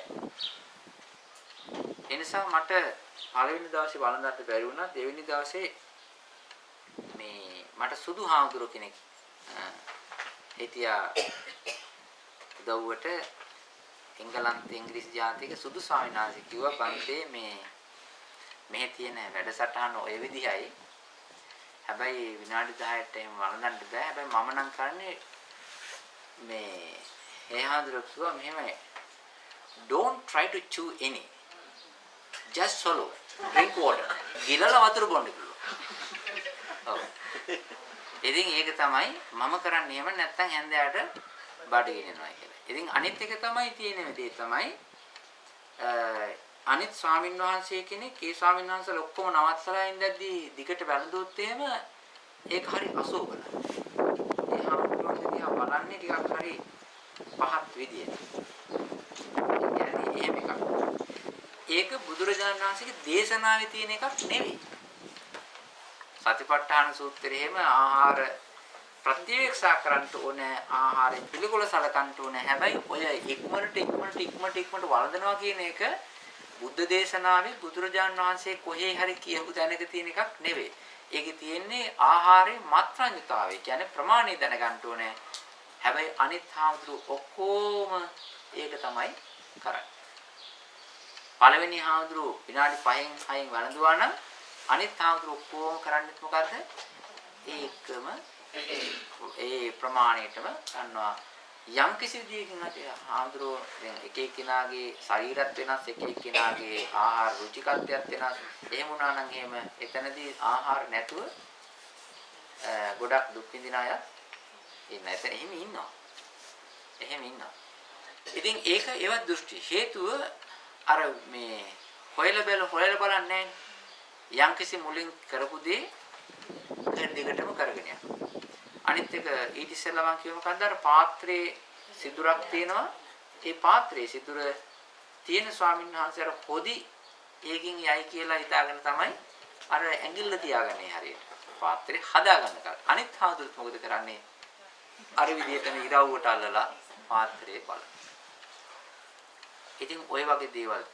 ඒක නිසා බුදුරජාණන් වහන්සේ මේ කාලාම වරුන්ට යම් කිසි දෙයක් ශ්‍රමණේක් එහෙම නැත්නම් බ්‍රාහ්මණයෙක් ගුරුවරයෙක් පිළිගත්තේ දේශකයෙක් ඇවිල්ලා දේශනා කරන් පස්සේ ඒ දේශනාව ඉස්සර වෙලාම පිළිගන්න නෙවෙයි කිව්වේ. මොකද්ද? පිළිගන්නේ නැතුව ඉස්සර වෙලාම චින්තන නිදහස හරි ගැස්සලා දෙනවා. මෙන්න මේ කරුණු නිසා මේක පිළිගන්න යන්න එපායි කියලා. දැන් පිළිගන්න කිව්ව දෙකක්වත් නෑ. ඔක්කොම කිව්වේ එපා කියලා. කොහොමද එපා කිව්වේ? මොන ක්‍රමෙන්ද එපා කිව්වේ? ඒක තේරුම් ගන්න. මොකද්ද? ආයෙ කියන්න බලන්න. මා අනුස්සවේන කටකතාවෙන් ආවයි කියලා පිළිගන්න එපා. මා පරම්පරාවෙන් ආවයි කියලා පිළිගන්නත් එපා. මා ඉතිකිරාය කරුණ මේ විදිහට කියවෙනවා කියලා පිළිගන්නත් එපා. අනිත් එක මා පිටක සම්පදානයේන පොතපතේ තිබුණයි කියලා ගන්නත් එපා. මා තක්ක හේතු තර්කයට ගැලපෙනවායි කියලා ගන්නත් එපා. මා ණය හේතු යම්කිසි න්‍යායකට ගැලපෙනවායි කියලා ගන්නත් එපා. ඊළඟට මා ආකාර පරිවිතක්කේන මම කල්පනා කරගෙන චින්තනය කරගෙන යනකොට මේ විදිහටයි හිතෙන්නේ. ඒක නිසා මේ විදිහට ගන්නත් එපා කියලා කියනවා. මා දිට්ඨිනි ඥානකාන්තය මා ධර්ම දෘෂ්ටියට මගේ view එකට ගැලපෙනවයි කියලා ගන්නත් එපා. ඊළඟට මා බබ්බ රූපතාය දේශනා කරන දේශකයා මෙයා ගැලපෙනවා මෙයා ගැලපෙන එක්කෙනෙක් කියලා ඒ කාරණේ ගන්නත් එපා. අනිත් එක අවසාන එක මොකද්ද? මා සමනෝ නොගරු අපගේ ශ්‍රමණයන් වහන්සේ ගෞරවණීයයි කියලා පිළිගන්නත් එපා කියලා කියනවා. දැන් බුදුරජාණන් වහන්සේ ශ්‍රමණයන් වහන්සේ නමක්නේ. දැන් බුදුරජාණන් වහන්සේ දේශනා කරන ටිකට කලින් උන්වහන්සේ මේ කරුණු නිසා පිළිගන්න එපා කියන එක චින්තන නිදහස දුන්නා. එහෙමදී චින්තන නිදහස දීලා දැන් බුදුරජාණන් වහන්සේ මෙන්න මෙහෙම කියනවා. දැන් මේක තියෙන්නේ කොහෙද? දැන් මෙතන කිව්ව කරුණු 10ක්. මේ කරුණු 10ක් කිව්වා. මේක හැබැයි හරියටම නම් තියෙන්න ඕනන්නේ දසක නිපාතේ. මේ කරුණු වලට මුල් තැන දුන්නා නම් තියෙන්න ඕනන්නේ දසක නිපාතේ. හැබැයි මේ සූත්‍රේ තියෙන්නේ ටික නිපාතේ. ඒ කියන්නේ කරුණු තුනක් කියන ඒවායි. දැන් මෙතන කිව්වේ බණ එපා කියන එකයි. පිළිගන්න එපා මේ කරුණ වලට යටත් වෙන්න එපා කියන එක තමයි. ඒ කියන්නේ මේවට යටත් නොවි කියන එකයි කිව්වේ. දැන් අපි හිතමු දැන් තියෙන තැනක් කියවනේ අංගුත්තර නිකායේ තික නිපාතේ තියෙනවා. ඊට පස්සේ කියනවා බුදුරජාණන් වහන්සේ මෙන්න මෙහෙම කතාවක්. දැන් එපා කියලා මේ මා බබරුප්පතායි මා සමනුනෝ ගරුති ඊට පස්සේ කියනවා යදා තුම්හි කාලාම අත්තනාව ඥානේයාත යම්කිසි කාලාමේනි යම්කිසි දවසක ඔබතුමන්ලාම ඔබලාටම තේරෙනවා නම් වැටහෙනවා නම් ඉමේ ධම්මා අකුසල මේ ධර්මයෝ අකුසල් ඉමේ ධම්මා සාවජ්ජා මේ කියන ධර්ම කොටස් වැරදි සහිතයි ඉමේ ධම්මා විඤ්ඤෝ ගරහිතා මේවා ඥානවන්තයන් විසින් ගරහන ප්‍රතික්ෂේප කරන දේවල් ඉමේ ධම්මා සමත්තා සමාදින්නා අහිතාය දුක්ඛාය සංවත්තන්ති මේවා ජීවිතයට සම්බන්ධ කරගත්තොත් එහෙම අනිවාර්යයෙන්ම දුකට හේතු වන දේවල් අනර්ථයට හේතු වන දේවල් කියලා Tamanටම තේරුණා නම් අරවට යන්නේ නැතුව Tamanටම ඒක තේරුණා නම් වැටුණා නම් අතතුම් මේ කාලාම පදෙහියාත ඒ කියන්නේ එහෙනම් ආය කවුරුවත් මේ પરම්පරාවෙන් කිව්ව අය එහෙම කියලා පිළිගන්නේ නැතුව මොකද්ද කරන්න කිව්වේ අයින් කරලා දාන්න. එහෙම කාරණයක් තියෙනවා නම් අයින් කරලා දාන්න කියලා කියනවා. දැන් මේ ඉස්සර වෙලාම කියන්නේ අයින් කරන තාලය. දැන් මේ විදිහට චින්තන නිදහස දීලා ඊළඟට බුදුරජාණන් වහන්සේ වෙන කාරණයක් කියනවා. ඒ තමයි ඒගොල්ලන්ගෙන් ප්‍රශ්නයක් අහනවා. ඔය ටික කියලා ඒ කාලාමවරුන්ගෙන් ප්‍රශ්නයක් අහනවා. තංකිම්මඤ්ඤත කාලාම. ඕගොල්ලෝ මොනවද හිතන්නේ කාලාමවරුනි? කාලාමෝට ඔයගොල්ලෝ මොනවද හිතන්නේ මෙන්න මේ ගැන? ලෝභෝ පුරිසස්ස අජ්ජත්තං uppajjamaන uppajjati. මේ ලෝභය කියන එකේ තියෙනවනේ. ලෝභය කියන එක මිනිස්සුගේ හිතේ පහළ වෙනවා. පහළ වුණායින් පස්සේ ලෝභය කියන එක පහළ වුණාම ඒක එයාට හිත පිනිස්සද අහිත පිනිසද කියලා අහනවා. මොකද්ද? ලෝභය කියන එක පහළ වුණායින් පස්සේ ඒක එයාට හිත පිනිස පවතිනවද අහිත පිනිස පවතිනවද? එහෙම කිව්වයින් පස්සේ මේ කාලාමුත් කියනවා ලුද්ධෝපනායම ඊට පස්සේ බුදුරජාණන් අහිතාය බන්ති. අනිවාර්යයෙන්ම මේ ලෝභය පහළ වුණා නම් අනර්ථයේ අහිත දුක පිණිස තමයි පහළ වෙන්නේ නේද? ඊළඟට කියනවා ලුද්ධෝපනායන් කාලාමා පුරුෂ පුද්ගලෝ යම්කිසි ලෝභයෙන් මැඩිච්ච ලෝභයෙන් පිරිච්ච හිත් තිබෙන්නා වූ කෙනා ලෝභේන අභිභූත ලෝභයෙන් යට වෙච්ච කෙනා ලෝභය මේ පරියාදීන චිත්තෝ. ඉතින් ලෝභයෙන් යට වෙච්ච මැඩිච්ච මිනිසයා මොකද කරන්නේ? මෙන්න මේ ටික කරනවා. ලෝභයෙන් පිරිච්ච ලෝභයෙන් තර වෙච්ච මිනිසයා මේ ටික කරනවා. ඒ තමයි පානම්පි හන්ති අදින්නම්පි ආදීයති පරදාරම්පි ගච්ඡති මුසාපි බනති පරම්පි තතත්හය සමාදිපේති. ඒ කියන්නේ සත්තු මරණ එක කරනවා. ඇයි සත්තු මරන්නේ? ලෝභය නිසා. ඊළඟට හොරකම් කිරීම කරනවා. මොකක් නිසාද? ලෝභය නිසා. ඊළඟට පරදාර කර්මය කරනවා. මොකක් නිසාද? ලෝභය නිසා. බොරු කියනවා. කුමක් නිසාද? ලෝභය නිසා.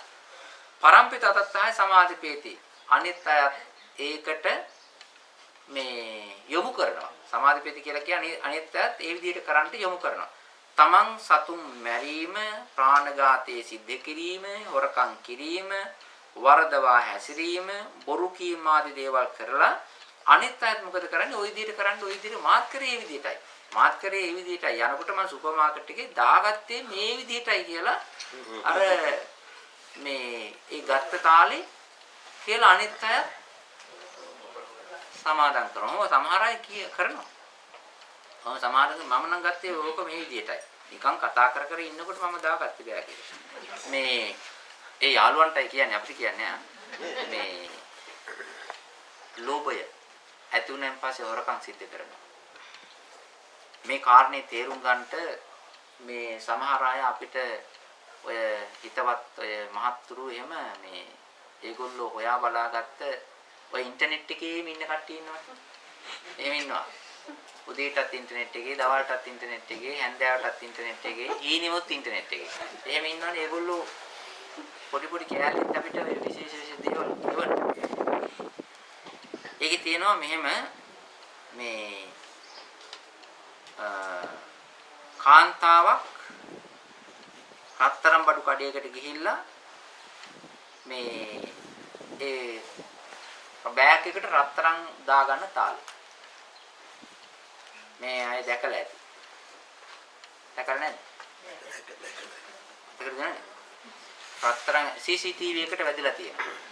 කතා කර කර ඉන්න ගමන් එයා අර වෙලෙන්දා ඒකේ වැඩ කරන මිනිස්සු ගෙනල්ලා දෙනවා. ඉතින් මොන හරි ඇතිනේ දේවල් මහල හරි වලු හරි කරා මොනවා හරි ඇතිනේ. ඒවා ඉස්සරහා දැම්මන් පස්සේ අර බලනවා මේක බලනවා මේක බලනවා මේක බලනවා මේක බලනවා.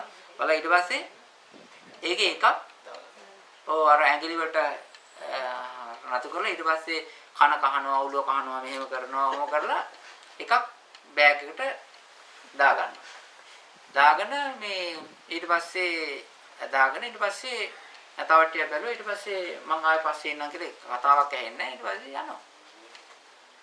ඊට පස්සේ ගිහිල්ලා බලනකොට අර මිනිස්සයා වස්පස් කරන්න බලනකොට දීපු ඒවා නැහැ. ඔගේ එකක් නෙවෙයි ගොඩක් තියෙනවා.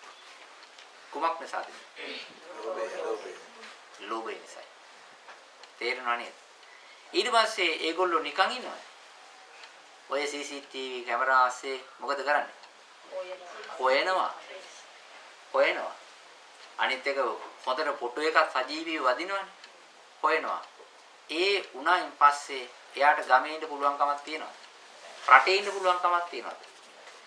ඒ පවුලේ ළමයින්ට ඉස්කෝලේකට බහලා යන්න පුළුවන් කමක් තියෙනවා. ඒ ස්වාමියාට ප්‍රස්තාවට යන්න පුළුවන් කමක් තියෙනවා. පුළුවන්. ඊට පස්සේ නඩු අනිත් එක උසාවියට ගෙනියමුකෝ.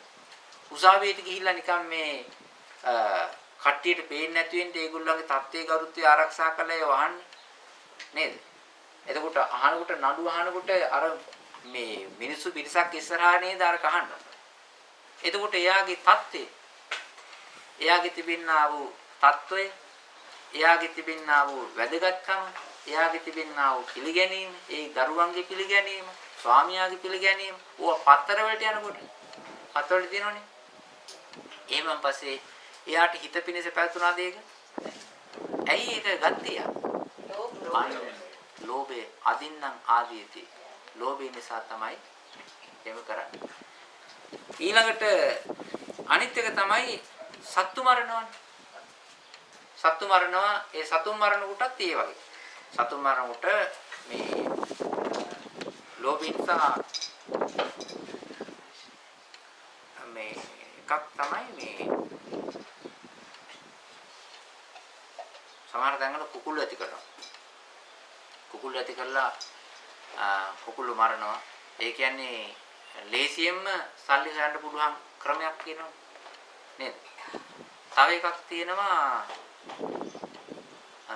ලෝභය නිසා සත්තු මරණ තාලේ ගැඩවිල නෙවෙයි ඉන්නවා මේ සත්තු జాතියක් ඉන්නවා ඔය මේ වැහි කාලෙට එහෙම ඉන්නේ අපේ ලංකාවේ ගොළුබෙල්ල සමහර රටවල් ගොළුබෙල්ල කනවා ඈ ඔව් ගොළුබෙල්ල කනවා ඒක ඒ ගොළුබෙල්ලා ඉස්සර වෙලා මේ ඒ තට්ටුවක තියලා අර කූරු දාගෙන යන්න යනකොට තමයි ඒ ගොළුබෙල්ල යන්නේ එහෙමනේ. වර ඉවල්ලන්නේ එහෙමනේ. එහෙම යන්න යනකොට ඒකට තමයි අර රත් වෙච්ච තෙල් දාන්නේ. අර උතුරන තෙල් ඒ සතා යන්න යනකොට තමයි දාන්නේ. එතකොට රස මොකක් නිසාද? සත්තු මරන්නේ මොකක් නිසාද? ඒක තමයි. ආන්නේ ලෝභය නිසා සතුන් මරණ ආකාරය. ඊළඟට තව තියෙනවා මේ අර තව జాතියක් ඉන්නේ සත්තු జాතියක් මොකද බෙල්ලෝ. ගොළු බෙල්ලෝ නෑ. බෙල්ලෝ නෙවෙයි. කකුලෝ කියන සතා කකුලෝ මේ උයන්නේ කොහමද? පන පිටින් දාන්නේ. එහෙම මරලා දැම්මන් පස්සේ මොකද වෙන්නේ? මරලා දැම්මන් පස්සේ මස් නැති කියලා කතාවක් කියනවා. පන පිටින් තමයි මේ සතා දාන්නේ. පන පිටින් දාලා හැලියට දාලා ගින්දර දාන. ඒකනේ කියන්නේ අර මොකද්ද?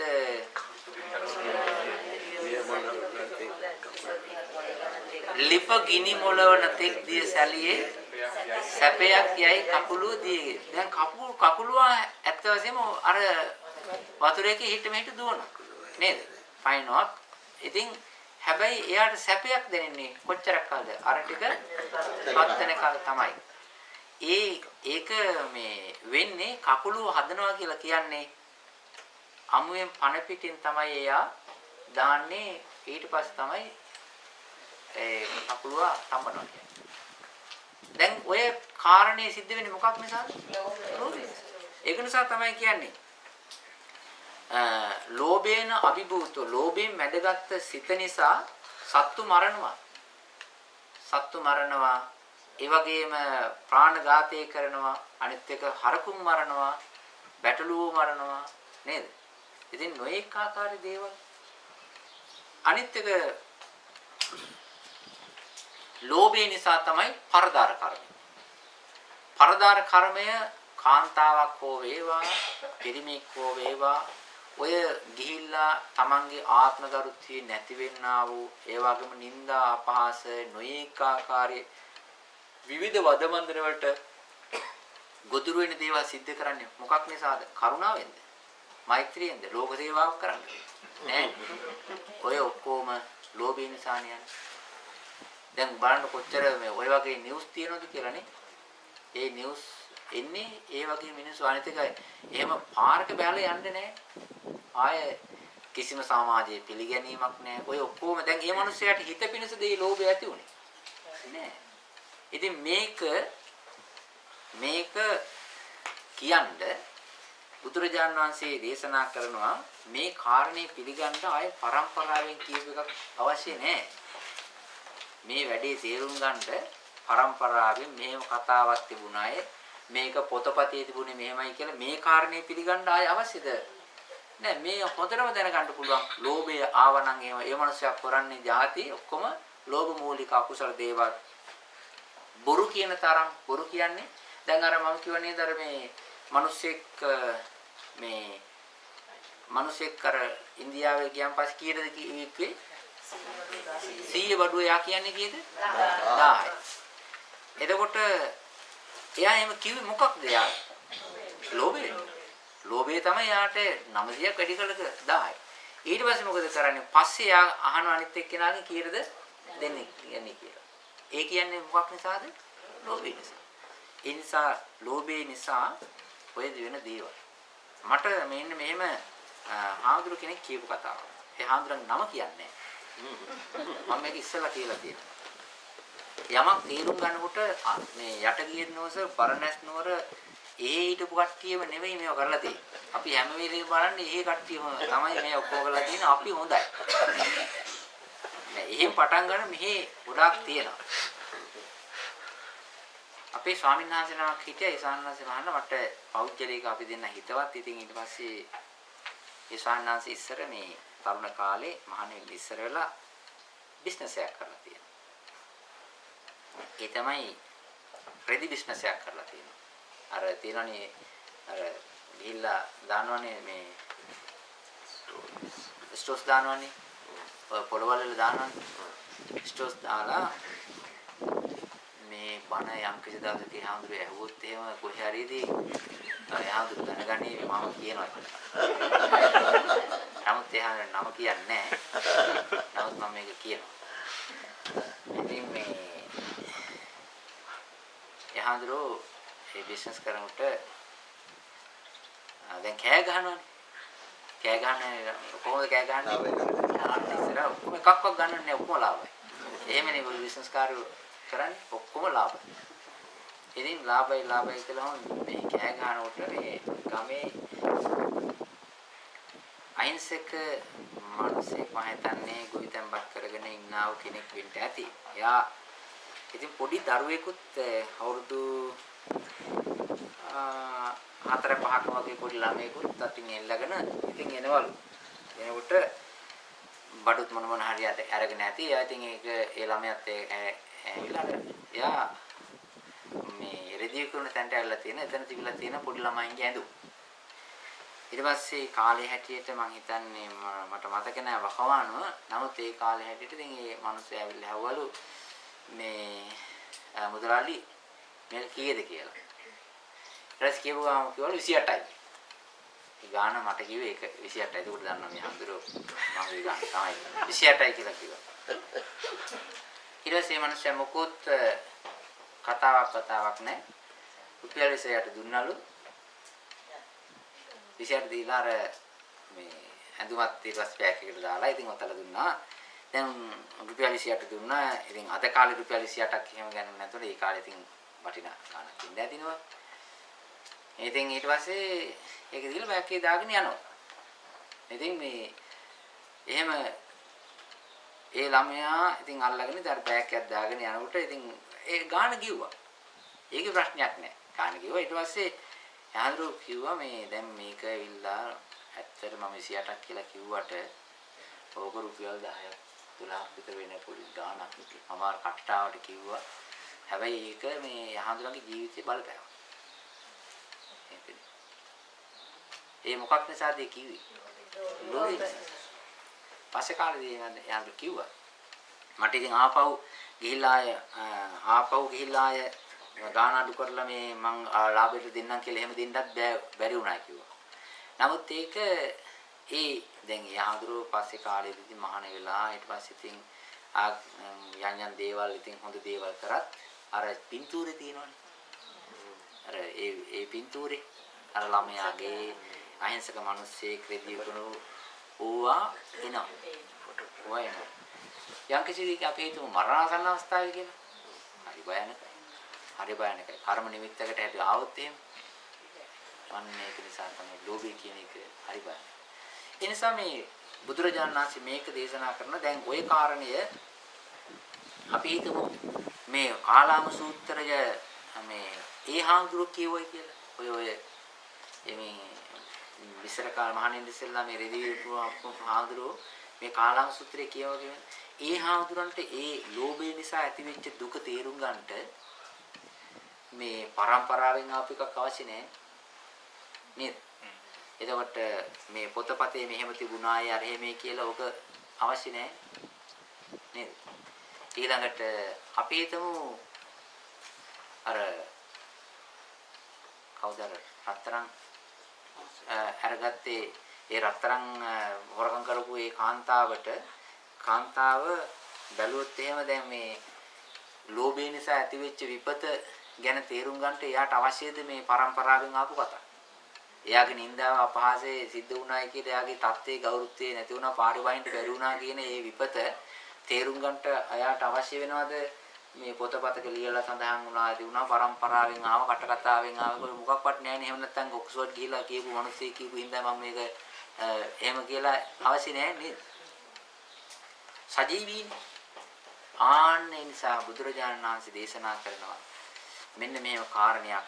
ඒ තමයි ලෝභය කියලා ආවන් පස්සේ එයා ඒ ලෝභය නිසා සතුන් ඝාතනය කිරීම, හොරකම් කිරීම, පරදාර කර්මයේ සිද්ධ කිරීම, බොරු කීම ආදී දේවල් ඒ සියල්ලක්ම එයාට බොහෝම කාලයක් අහිත පිණිස දුක පිණිස පවතිනවා. අපි හිතමු යම්කිසි තැනක යම්කිසි ගමක යම්කිසි තැනක කෙනෙක් ඔය වගේ හොරකම් කිරීමක් හෝ වේවා ඒ වගේම නොමනා කටයුත්තක් සිද්ධ කරායින් පස්සේ එයා මැරෙන තාක්ම උකට හොඳ ලස්සන නමකුත් එක්ක තමයි ගමේ අය අමතන්නේ. එහෙම තියෙනවනේ නේද? එයාට ආයේ ගැලවෙන්න හම්බෙන්නේ නැහැ. ඒක සතියක් විතර අපි මෙයාට මේ නම කියමු. ඒ කියන ඊට පස්සේ අතාරිමු කියලා. එහෙම මිනිස්සු දොස් කියන්නේ නැහැ නේද? ඕක කෙලින්ම රෙජිස්ටර් වුණොත් එහෙම ඊගොටෝ මෙයාගේ මරණයට පස්සේ එයාගේ දරුවන්ට අමතන්නේ ඒ නමින් ගමින් අහවල් එක්කිනාගේ දෝනියෙන්ද අහවල් එක්කිනාගේ පුතුණුවා එයාගේ අර ඕගොල්ලන්ගේ ආච්චිනේ අර මෙහෙම කරේ හිරේගී එහෙම කියලා නේද කියන්නේ. ඒ ආයේ නැති වෙනවද? බුදුරජාණන් දේශනා දීගරත්තං අහිතාය දුක්ඛාය. ඒ විතරක් නෙවෙයි අපාය දුක් විඳිනකොට ඔය ditta ධම්ම වේදිනේ වශයෙන් මේවා පරලෝ වශයෙන් අපාය දුක් විඳිනකොටත් ඔය වගේ දේ. දැන් මේ කිව්වේ මොන කාරණේද? ලෝභය. ඊළඟට බුදුරජාණන් දේශනා තංකින් මඤ්ඤත කාලාම ඕගොල්ලෝ කාලාම උඩි ඕගොල්ලෝ මොකද හිතන්නේ මෙන්න මෙහෙම. ද්වේෂය කියන එක මිනිස්යාගේ හිතේ ඇති වුණායින් පස්සේ ඒ ද්වේෂයේ ඇතිවීම හිත පිණිස සැපේ පිණිස යහපත පිණිස පවතිනවද? එහෙම නැත්නම් අහිත පිණිස? ඒ විලා කියනවා අහිතාය බන්ති. ඒක විපත පිණිසයි පවතින්නේ. ඊළඟට කියනවා මේ කාලාමරුනේ මේ ද්වේෂය කියනා වූ දෙයින් තැතිගත් යට වෙච්ච ඒ පිරිච්ච හිතක් තියෙනා වූ කෙනා අර විදිහටම ද්වේෂය නිසා සතුන් මරනවා, ද්වේෂය නිසා හොරකම් කරනවා, ද්වේෂය නිසා පරදාර කර්මය කරනවා, ද්වේෂය නිසා බොරු කියනවා, ද්වේෂයෙන් වැඩ කරන් අනිත් අයට උදව්පකාර කරනවා. දැන් මේකත් ඔය විදිය. තමන්ගේ දැන් කෙනෙකුට හිතෙන්න පුළුවන් ඇයි මේ විදිහට කරන්නේ කියලා. ලෝභය නම් කමක් නැහැ. ද්වේෂයමුත් හොරකම් කරනවා. ඒ කියන්නේ අනිත් අයට රිදවන්න නේද? ඒ වගේ ද්වේෂයෙන් අනිත් අයට කොහොමත් ඝාතනය කිරීම, හොරකම් කිරීම ආදී දේවල් කරන බොරු කියන ඒවා තියෙනවා. අපි හිතමු ඔය හොරක් සාක්ෂියම දෙනවනේ නේ. ඒවා ලෝභය නිසා දෙනවා, ද්වේෂය නිසා දෙනවා. දැන් සාමාන්‍යයෙන් කියන්නේ මේ තරහකාරයෙක් එහෙම කරලා මොකක් හරි සාක්‍යයක් දෙන්න ඕන නම් කියන්නේ ඔයාට හොඳ පාඩමක් උගන්වන්න ඕන, මගේ නමක් දාන්න මං එන්නම්, නිවාඩු දාන හරි සාක්‍ය දෙන්න. එහෙම අවස්ථා තියෙනවා. ඒ ගිහිල්ලා බොරු කියන්නේ නේ.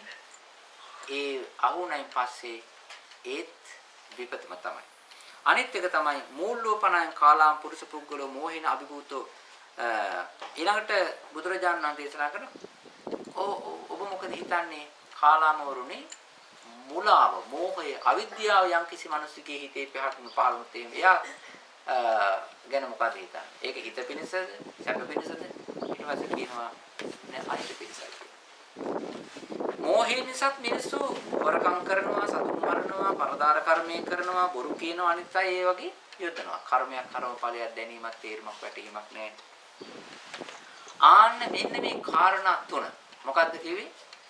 මෙන්න මේ ලෝභය, ද්වේෂය, මෝහය කියන කරුණු තුන යම්කිසි කෙනෙක් වඩනවා නම් දියුණු කරනවා නම් එයාට විපතක් සිද්ධ වෙනවා. මෙන්න මේ කරුණු තුන මේවා කුසල්ද අකුසල්ද? අකුසල. මේවා වැරදි සහිතයිද නිවැරදි සහිතයිද? වැරදි සහිතයි. ඊළඟට මේවට ඥානවන්තයෝ ගරහනවද ප්‍රශංසා කරනවා? ගරහනවා. ඊළඟට මේවා ජීවිතේ සම්බන්ධ කරගෙන පවත්වාගෙන ගියොත් එයාට සැපක් තියෙනවද දුකක් තියෙනවද? දුකක් තියෙනවා. මෙහෙම කියලා මේ ඔය විදිහට කාලාමවරුන්ගෙන් ඇහුවා. කාලාමවරුන්ගෙන් ඔය විදිහට බුදුරජාණන් වහන්සේ අහලා මේවා කුසල්ද මේවා අකුසල්ද මේවා වැරදි සාගත මේවා නිවැරදි සාගත කියලා අහලා ඊළඟට බුදුරජාණන් වහන්සේ මෙන්න මේ වාක්‍යයක් කියනවා. ඒ තමයි ඉතිකෝ කාලාමා යන්තං අවෝචුම්හ.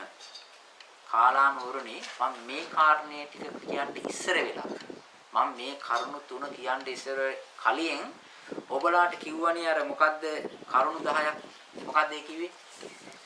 මා අනුස්සවේන මා පරම්පරාය මා ඉතිතිරාය මා පිටක සම්පදානේන මා තක්ක හේතු මා නාය හේතු මා ආකාර පරිවිතක්කේන මා දිට්ඨි නිච්ඡානක්ඛන්තිය මා බබ්බරූපතාය මා සම්නෝන දරෝති. මේ කරුණු 10ක් කිව්වනේ මම ඉස්සෙල්ලා මේ කියන්නේ ඉස්සෙල්ලා ඒ කරුණු 10 කිව්වේ වෙන පොලිටිකල් කාරණයක් නිසා නෙවෙයි. මොකක් නිසාද? මෙන්න මේ කරුණු තුන සම්බන්ධයෙන්ම කිව්වේ කියලා දේශනා කරනවා. ඉතිකෝ කාලාම යන්තං අවෝචුම්හ. මම කාලාමෝරුනි යම් කිසි බසක් දේශනාවක් ඔබට කලින් කිව්වනම් මේ අර කරුණු 10න් මේ විදිහට ඇවිල්ලා බලන්න ඔබලාටම තේරෙනවා නම් පිළිගන්නේ කියලා වෙන මොකක්වත් නිසා නෙවෙයි කිව්වේ. මොකද්ද කිව්වේ? ලෝභයයි, ද්වේෂයයි, මෝහයයි කියන ධර්ම කරුණු තුන පිළිබඳව ඒකේ තියෙන හරි වැරද්ද, ඒකේ තියෙන කුසල අකුසල් බව, ඒකේ තිබෙනා වැරදි නිවැරදි බව, ඒකේ තිබෙන විඤ්ඤෝ මේ ඥානවන්තයෝ ගරහා කරන බව ඒක ඒ කරුණ වලට දාලා බලන්න කියලා කිව්වේ වෙන જાති නෙවෙයි. මොනවද බලන්න කිව්වේ? ලෝභයයි, ද්වේෂයයි, මොහයයි. ඒ කරුණු ටිකටයි මම මේක කිව්වේ කියලා බුදුරජාණන් වහන්සේ දේශනා කරනවා. හොඳයි දැන් අපේ අය බලන්න මොකක්ද? දැන් අපේ කට්ටිය ගන්නවා ලෝභය, ද්වේෂය, මෝහය ගැන හිතන්නේ නැහැ. ඒගොල්ලන්ගේ තිබෙනා වූ මෝහයෙන් මුලා වෙච්ච, ද්වේෂයෙන් දැවිච්ච, ලෝභයෙන් මේ ගුළු වෙච්ච අදහස් ටික අනිත් එක්කෙනෙකුට කවුවන්ට වද්දවන්ට ඒගොල්ලෝ තර්කයට ප්‍රයෝජනෙට ගන්න කරුණ තමයි මේ. හැබැයි බුදුරජාණන් වහන්සේ දේශනා කරේ ඒවට නෙවෙයි. බුදුරජාණන් වහන්සේ දේශනා කරේ ලෝභයෙන්, ද්වේෂයෙන්, මෝහයෙන් ගුලා වෙච්ච කෙනා කරන දේවල් හොඳයිද නරකයිද කුසල්ද අකුසල්ද කියලා තේරුම් ගන්නට බේරුම් ගන්නට වෙන කවුරුවත් කියපු දිහා බලන්න එපා. මොකද්ද බලන්න කිව්වේ? තමන්ගේ හිතට එකඟව ගිහිල්ලා විපරම් කරන්නට මේ කරුණු තුනයි. එතකොට ඕගොල්ලන්ට තේරෙවි මේවා වැරදිද නිවැරදිද කුසල්ද අකුසල්ද කියලා. එතකොට තමන්ට තේරෙනවා නම් මේක මේ විදිහයි කියලා. එහෙනම් මේක අකුසල් නම් අයින් කරන්න කියලා අකුසල් අයින් කරන්නට නිදහස දීපු තැන තමයි ඔය. මේක තේරුණාද? දැන් අර සෝමහාඳුරුත් එක්ක ඒ තර්ක කරපු එක්කෙනා කුසල අකුසල් දැනගෙන දාවේ. එහෙම දැනගෙන දාවේ. ලෝභය දැනගත්තද? දේශය දැනගත්තද? මොහොත දැනගත්තද? ආන්න ඒ වගේ ධර්ම දැන් සමහර සූත්‍රවල ප්‍රයෝජනවත් කරන් ගන්න පුළුවන් කෑල්ල විතරක් ගන්නවා. කෑල්ල අරගෙන තමන්ගේ දෘෂ්ටි අනිත් අයගේ ඔළුව වලට දාන්න ඒක වාසියට හරවගන්න. ඒක නිසා බෞද්ධ හැටියට බෞද්ධ පින්වතුන් හැටියට ඔය තියෙනවනේ කානාම සූත්‍ර අරවමේව ඒවා හරියටම දැනගෙන තියෙන්න ඕනේ. මේකට පාවිච්චි කරන්න. හරි. ඊළඟට තව කාරණයක් තියෙනවා. මේ කිව්වේ මොකක් ගැනද? මේ කිව්වේ ලෝභයයි ද්වේෂයයි මොහයයි ගැන. ඊළඟට කියනවා බුදුරජාණන් වහන්සේ අනිත් පැත්තට. දැන් මේ යම් කිසි කෙනෙක් අලෝභය කියන එක එයා දියුණු කරනවා. අලෝභය කියන එක දියුණු කරන්නේ කොහොමද? එයා අලෝභී චේතනාවෙන් යුක්තව ලෝභය අයින් කරා. ඉතින් එයා පරිත්‍යාගශීලී වෙනවා. දානයක් දෙනවා, ස්වාමීන් වහන්සේලාට ආරාධනා කරනවා, දාන ටිකක් දෙනවා, අනාථ නිවාසයකට යනවා, පුළුවන් හැටියට කැම වේලක් දාන වේලක් දෙනවා, ළමා නිවාසයකට යනවා, පුළුවන් විදිහට කැම වේලක් දෙනවා. ඔය තුනටම යන්න බැරි නම් මොන හරි පාන් කෑටියක්වත් ඔය එක්කාසු කරලා කාක්කණ්ඩ කතා කරලා කාක්කණ්ඩ දෙනවා.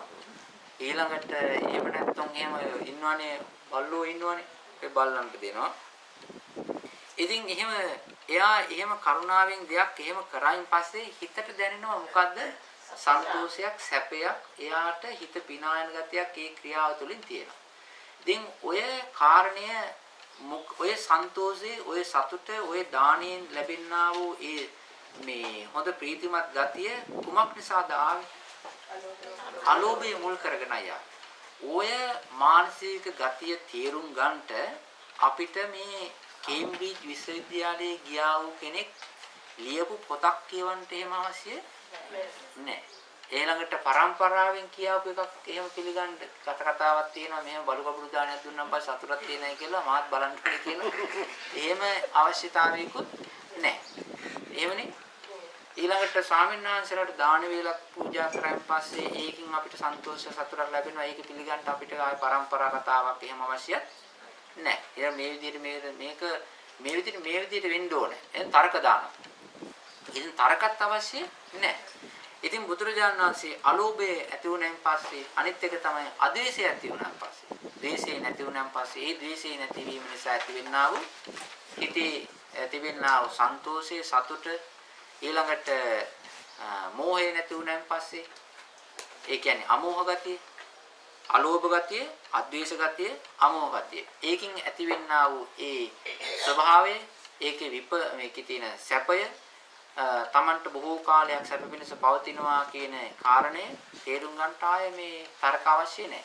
මම අහලා තියෙන හැටියට මම හිතන්නේ පෞගේ කාලෙක දැන් අවුරුද්දකටමාරකට විතර උඩදී මේ පත්‍රයක ගියා මේ ප්‍රසිද්ධ වුණා මේ ඕස්ට්‍රේලියාවේ එයාපෝට් එකේ වැඩ කරපු ළමයෙක් සල්ලි වාගයක් හම්බ වෙලා ඒවා තවත් තියෙන නේද? ඔව් මුදල් වාගයක් හම්බලා ඒක ඊට පස්සේ මේ ඒ ඔතොරිටි එකට බාර දීලා නේද? ඊට පස්සේ යාට ඒකේ හම්බ වුණානේ ඒකේ මේ ටැග්ගක් හම්බුණා නේද? ඒ මුදල් හම්බුණා. මුදල්ම නෙවෙයි ඒකේ. දැන් ඒක ලැබුණේ කුමක් නිසාද? ඒක ලැබුණේ අලෝභය නිසායි. ඒ යාට ඒක ලැබුණේ යාගේ නම ප්‍රසිද්ධ වුණේ යාගේ පත්තරවල ගියේ දැන් ඕක ලෝභය වුණා නම් එහෙම ඔයාට පාරේ බහින්න බෑ. ලංකාවට යන්න බෑ. ආපහු ඕස්ට්‍රේලියාවට එන්න බෑ. එහෙම නේද? දැන් එයාට එහෙම වුණේ ඇයි? අලෝභය නිසා. එයාට හොඳ ක්‍රෙඩිට් එකක් හම්බුණා, සමාජීය පිළිගැනීමක් හම්බුණා. ඉතින් අනිත් එක විවාහයක් වුණත් හරියට ලේසියෙන් කරගන්න පුළුවන් නේද? අනිත් පැත්තට වුණා නම් එහෙම පැත්ත පලාතේ වදලා. දැන් බලන්න ආනිසංස. ලෝභයෙන් මරුණාන් පස්සේ තියෙන ආනිසංසයි අලෝභයෙන් වරන් පස්සේ ඔය හරි කැමතිව පත්තරවල යන කට්ටියට එහෙම ඔය මේ විවාහයක් එහෙම කරලා නෑදෑය කරගන්න එහෙම හරි කට්ටිය කැමතියි. එහෙම එකක් තියෙනවා. ඉතින් කොහොම හරි එයාට ඒ වගේ හොඳ පොසිටිව් ක්‍රෙඩිට් එකක් හම්බුනේ ප්‍රශංසාවක් ජනප්‍රියත්වයක් හම්බුනේ කුමක් නිසාද? අලෝභය නිසා. ඉතින් ඔය කාරණේ පිළිගන්නට ඕක මෙහෙම වුණොත් මෙහෙම වෙනවා මෙහෙම වුණොත් මෙහෙම වෙනවා කියලා පිළිගන්න පරම්පරා පිළිගැනීමක් අවශ්‍යයිද? නැහැ. ඉතිකිරා ආරෝමය ඕනද? නෑ නේද? පිටක සම්පදානයක් අවශ්‍යත් නෑ. ඒ නිසා බුදුරජාණන් වහන්සේ දේශනා කරන සජීවීව ඒගොල්ලන්ට නිදහස දුන්නා. මේ කරුණ තුනේ තිබෙනා වූ ශක්තිය ඕගොල්ලන්ටම බලා ගන්න පුළුවන් අයින් කරන්නද තියාගන්නද කියලා අන්න බුදුරජාණන් වහන්සේ කරුණ තුනක් දේශනා කරා. මොකද්ද? ලෝභය එක කාරණයක්, ද්වේෂය එක කාරණයක්, මෝහය එක කාරණයක්. අලෝභය, අද්වේෂය, අමෝහය එක කාරණයක්. ඒක නිසා මේ කරුණ තුනක් තියෙන නිසා තමයි මේ තිකනිපාතේ දැම්මේ. ඒක නිසා මිනිස්සු මේ කරුණ තුන පැත්තකට දාලා ආන්නර 10 දා ගන්නවා ඔළුවට. ඒක නිසා බෞද්ධ පින්වතුන් හැටියට මේ කරුණ ටික හොඳට තේරුම් ගන්න ඕනේ. එතකොට මම මේකට සන්තෝෂ වුණා. හැබැයි තව කොටසක් තියෙනවා මේකේ. මේකේ තියෙනවා ඔය ලෝභය, ද්වේෂය, මෝහය කියන කරුණු තුන, අලෝභය, අද්වේෂය, අමෝහය කියන කරුණු තුන කියනවා. ඊට පස්සේ චින්තන නිදහස ලබා දීපු කරුණු 10 ඔය මානුස්ස වේන මාතිකරාය මා පරම්පරාය මාතිකරාය ඒ කරුණු 10 කියනවා. ඊළඟට තියෙනවා මෛත්‍රී භාවනාව ගැන කියනවා. මෛත්‍රී භාවනාව බ්‍රහ්ම විහාර පිළිබඳව කියනවා මේකේ. අනිත් කාරණේ තමයි අපිට ඇතිවෙන්නා වූ මේ හිතට ඇතිවෙන්නා වූ යම්කිසි ආස්වාදනීය සැහැල්ලු ගතියක් ඇති වෙනවා. ආන්නේ සැහැල්ලු ගති 4ක් ගැන කියලා. ඒකත් අපි ඉස්සරහට කියනවා. හොඳයි. එහෙනම් අපි ඊළඟට දැන් මම මේ දක්වා මේ සූත්‍රයෙන් කිව්වේ මොකද්ද?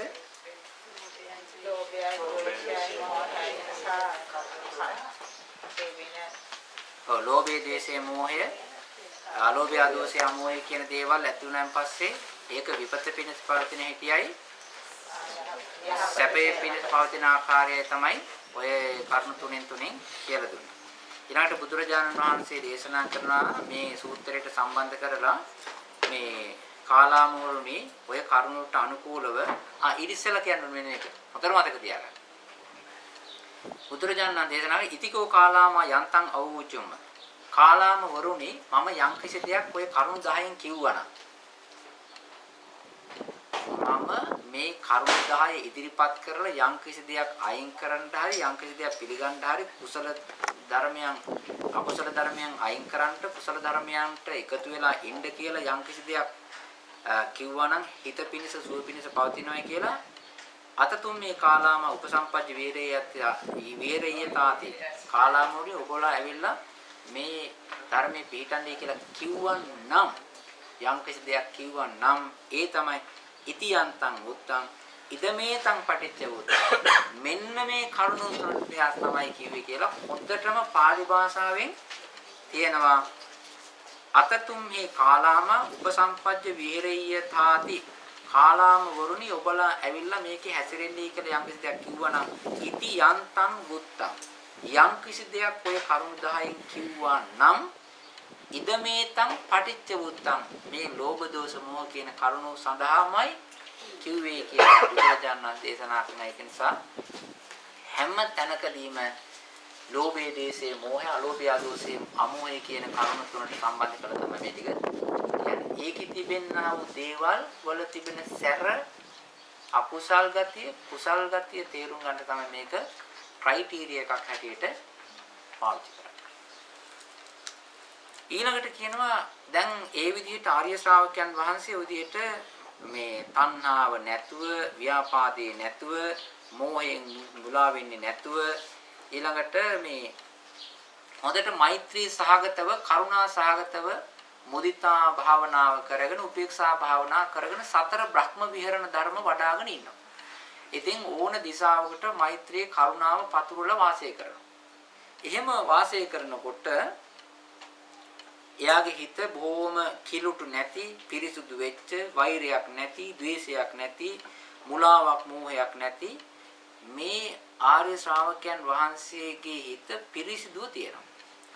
එහෙම තියෙනකොට ඒ ආර්ය ශ්‍රාවකයන් වහන්සේට මෙන්න මෙහෙම නිකන් හිතේ සැහැල්ලු සන්තෝෂ ගති 4ක් ඇති වෙනවා. ඒ සන්තෝෂ ගති 4 තමයි ඊළඟට කියන්නේ.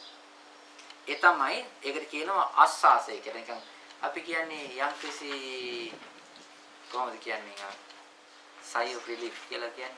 මොකන්නේ? අෂ්ටසීල ඇති වෙනවා. අෂ්ටසීල හතරක්. ඒ අෂ්ටසීල හතර තමයි එකක් තමයි සචේකෝපන අති පරලෝකෝ. යම් කිසි දෙයකින් පරලොවක් තියෙනවනේ. දැන් ඕක ප්‍රශ්නයක්නේ. පරලොවක් තියෙනවාද? පරලොවක් නැද්ද? මං ඉපදෙනවද? ඉපදින්නේ නැද්ද කියලා ඕක කොහොම එකක් තියෙනවනේ. දැන් ඉපදිනවා වගේ නම් ඩිංග පව් කරගන්න එහෙම පොඩි chance එක අඩුයි. එහෙමනේ. ඉපදිනවා එහෙම නේද? ඒ ආයෙ උපදිනවා නම් අපායකවත් ගියොත් එහෙම. එතකොට ටිකක් අර මොකක් හරි පොඩි පහේ කරගෙන යන පව් වැඩ ටිකක් කරගන්න දෙන්නේ ඒකේ chance එකක් නැති වෙනවා. පරලොවක් නැත්තම් හොඳයි. කොහොමත් නැහැනේ. ඒකින්ද මොකක්ුණක් කමන්නේ නැහැ කියලා කරගෙන යන්න පුළුවන්. කොහොම දෘෂ්ටි තියෙනවා. යම් කිසි කෙනෙකුට සචේකෝ කාලාම අරිය ශාවකෝ එවං අවේ සචේකෝපන අති පරලෝකෝ පරලොවක් තියෙනවා නම් දැන් එයා හොඳ වැඩනේ කරන්නේ. දැන් මෛත්‍රී භාවනාව කරගෙන කරුණා මුදිතා උපේක්ෂා වඩ아가න අනිත් අයට උදව් උපකාර කරගෙන බොහෝම නිෂ්කලංකව සාමකාමීව සතුටින් ඉන්නවා. ඉතින් අති පරලෝකෝ පරලොවක් තියෙනවා නම් අති සුකට දුක්ඛටානං කම්මානං පලං විපාකෝ හොඳ නරකවල යම්කිසි කර්ම විපාක ඵල විපාකයක් තියෙනවා නම් තානමං කායස් බේදා පරම එහෙමනම් වෙන්නේ මොකද්ද අනිවාර්යෙන් මම කරන හොඳ වැඩවලට හැටියට මොකද්ද වෙන්නේ අනිවාර්යෙන් මම හොඳ තැනක උපදිනවායි කියලා මොකද්ද වෙන්නේ අෂ්ටසිල්ලක් තියෙනවා හොඳ වැඩනේ කරන්නේ හොඳ වැඩ කරගෙන යන නිසා පරලොවක් තියෙනවා නම් මම අනිවාර්යයෙන්ම මේ වැඩවලට හැටියට සුගතියෙම තමයි කියලා ඔන්න එයාට පළවෙනි අස්වැසිල්ල. දෙක යම් කිසි විදියකින් පරලොවක් නැත්තම් අපි හිතමු මොකක් හරි වෙලා නැහැ. කවුරු හරි එක කැඩුව පරලොව. ඉතින් ආයෙ උපදින්න බෑ. අත්ත කඩලා. එහෙම පරලොවක් නැත්තම් කරන කර්ම විපාකවලත් විපාකාදී දේවල් නැත්තම් ඒත් මට මේ ඉන්න ටිකේ මිනිස්සුන්ගෙන් බැනුමක් අහන්න නැතුව දොසක් අහන්න නැතුව ditta dhamma වේදිනේ වශයෙන් මං කිසිම කෙනෙකුගේ අවඥාවකට ගරිහාවකට පාත්‍ර වෙන්නේ නැතුව හොඳින් ඉන්නවා කියන දෙවෙනි අස්වැසිල්ල ඇති වෙනවා. පළවෙනි එක මොකද්ද? පළවෙනි එක තමයි පරලොවක් තියෙනවා නම් මං කරන හොඳ වැඩවල හැටියට අනිවාර්යයෙන් මම සුගතියේ උපදිනවා. දෙක පරලොවක් නැත්නම් මං කරන හොඳ වැඩවල හැටියට ඒකාන්තයෙන්ම පරලොව නැති වුණත් මේ ජීවිතයේදී මම හොඳින් සන්තෝෂයෙන් වෛරයක් නැතුව ද්වේෂයක් නැතුව දුකක් නැතුව මගේ ජීවිතේ මම පරිහරණය කරනවායි කියලා ඒ අස්වැසිල තියෙනවා. 3 ඊළඟට සචේකෝපන කරෝතු කරීති පාපං නිකෝපනං කසච පාපං චේතින අකරන්තෝපන මේ පාමක් දුක්ඛං කුසල අයමත අනිත් එක තමයි පව්කම් කරන්නේ නැත්තා වූ මට කිසිම විදියකින් දුක්ඛදායක ස්වභාවයක් මට එන්නේ නැහැ. පව්කම් කරන්නේ නැති මට කිසිම ආකාරයක දුක්ඛ ස්වභාවයක් මට එන්නේ නැහැ කියලා ඒ සන්තෝෂය අස්වැසිල්ල තියෙනවා. ඒ කීයද? 3. අනිත් එක තමයි උබේන විසුද්ධං අත්තානං සමනුපස්සාමි. අනිත් එක මේ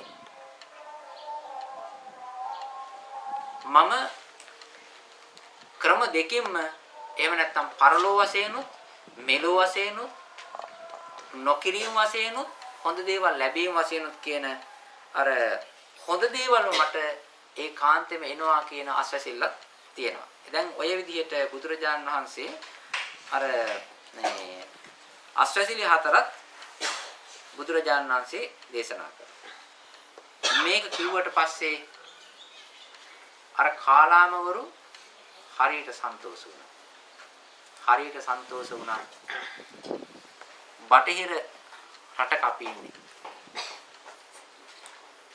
මේ රටේ මිනිස්සු චින්තන නිදහස අගය කරනවා. ඒගොල්ලන්ට ගොඩක් ලෝභය තියෙනවා. සමහර අයට ද්වේෂය තියෙනවා. මෝහයේ සමානුපාතිකව තියෙනවා. නමුත් ඒ අතර උනත් ඒගොල්ලෝ යමක් හොයන්න ගොඩාක් මහන්සි ගන්නවා. ඒ අතර ඒගොල්ලෝ හොයන්න මහන්සි ගන්නවා.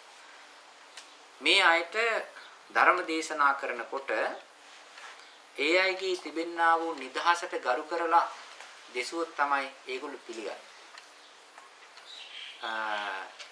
මේ අයට නිදහසට මුල් තැන දීලා දේශනා කරායින් පස්සේ මේගොල්ලෝ හොඳට ඉක්මනට ධර්මයට එකතු වෙන ගතියක් තියෙනවා. බුදුරජාණන් වහන්සේ මේ යන පිරිසේ පළවෙනියෙන්ම කාලාමවරුන්ට තිබිච්ච ප්‍රශ්නයක් තිබුණා. මොකද්ද ඒ කාලාමවරුන්ට තිබිච්ච ප්‍රශ්නේ? වෙන වෙන අය ඇවිල්ලා එක එක જાති කියනවා. ඒවා මොනවා පිළිගන්නද මොනවා ප්‍රතික්ෂේප කරන්නද කවුද ඇත්ත කියන්නේ කවුද බොරු කියන්නේ කියලා තේරුම් ගන්නට බෑ අසරණයි. අනිත් එක තමයි බුදුරජාණන් වහන්සේ ඊට පස්සේ කියනවා කාලාම වරුනි ඒක එහෙම වෙන්න ඕනේ.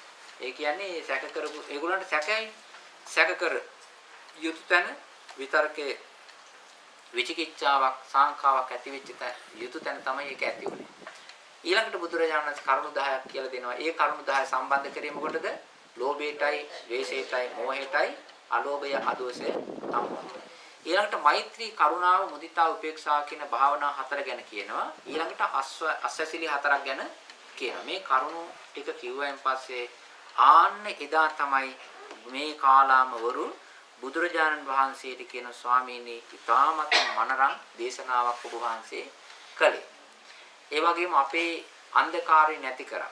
ඒ වගේම අපේ මුලාව නැති කරා. ඔබ වහන්සේ මේ අතරමං වෙලා හිටපු පිරිසකට පාර පෙන්වුවා වගේ මේ බණක් දේශනාවක් කරේ නිසා අපි අද ඉඳලා ඔබ වහන්සේගේ ශ්‍රාවකයෝ බවට පත් වෙනවායි කියලා පොරොන්දු වුණා. උපාසක තත්වයට ශ්‍රාවකයෝ බවට පත් වුණේ ඒ කාලාමවරු ඔන්නය සූත්‍ර දේශනාව අහලා.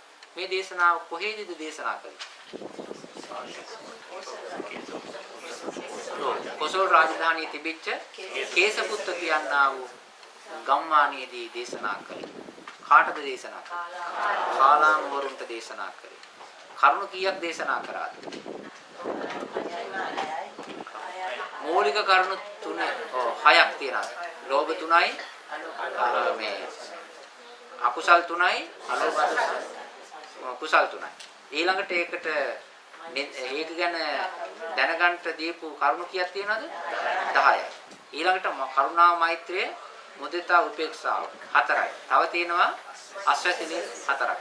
ඔන්න ඔය කරුණු ටික තමයි මේ කාලාම සූත්‍ර දේශනාවේ කියවෙන්නේ. හොඳට තව කියලා අහලා හොඳට තේරුම් ගන්නට මේ මෙහෙම තේරුම් ගත්තොත් තමයි අපිට කවුරු හරි ගිහිල්ලා ඔය කාලාමේ දානකොටම කියන්න ඕනේ මේ excuse me ඉංග්‍රීසියෙන් අහනවා නම් එහෙම දාන්න. නැත්නම් මේ මට සමා වෙන්න මහත්තයා කියලා සිංහලෙන් අහන්න මොකක්ද අහන්න ඕනේ? ඔයා කාලාම සූත්‍රයේ කියවලා තියෙනවද කියලා අහන්න.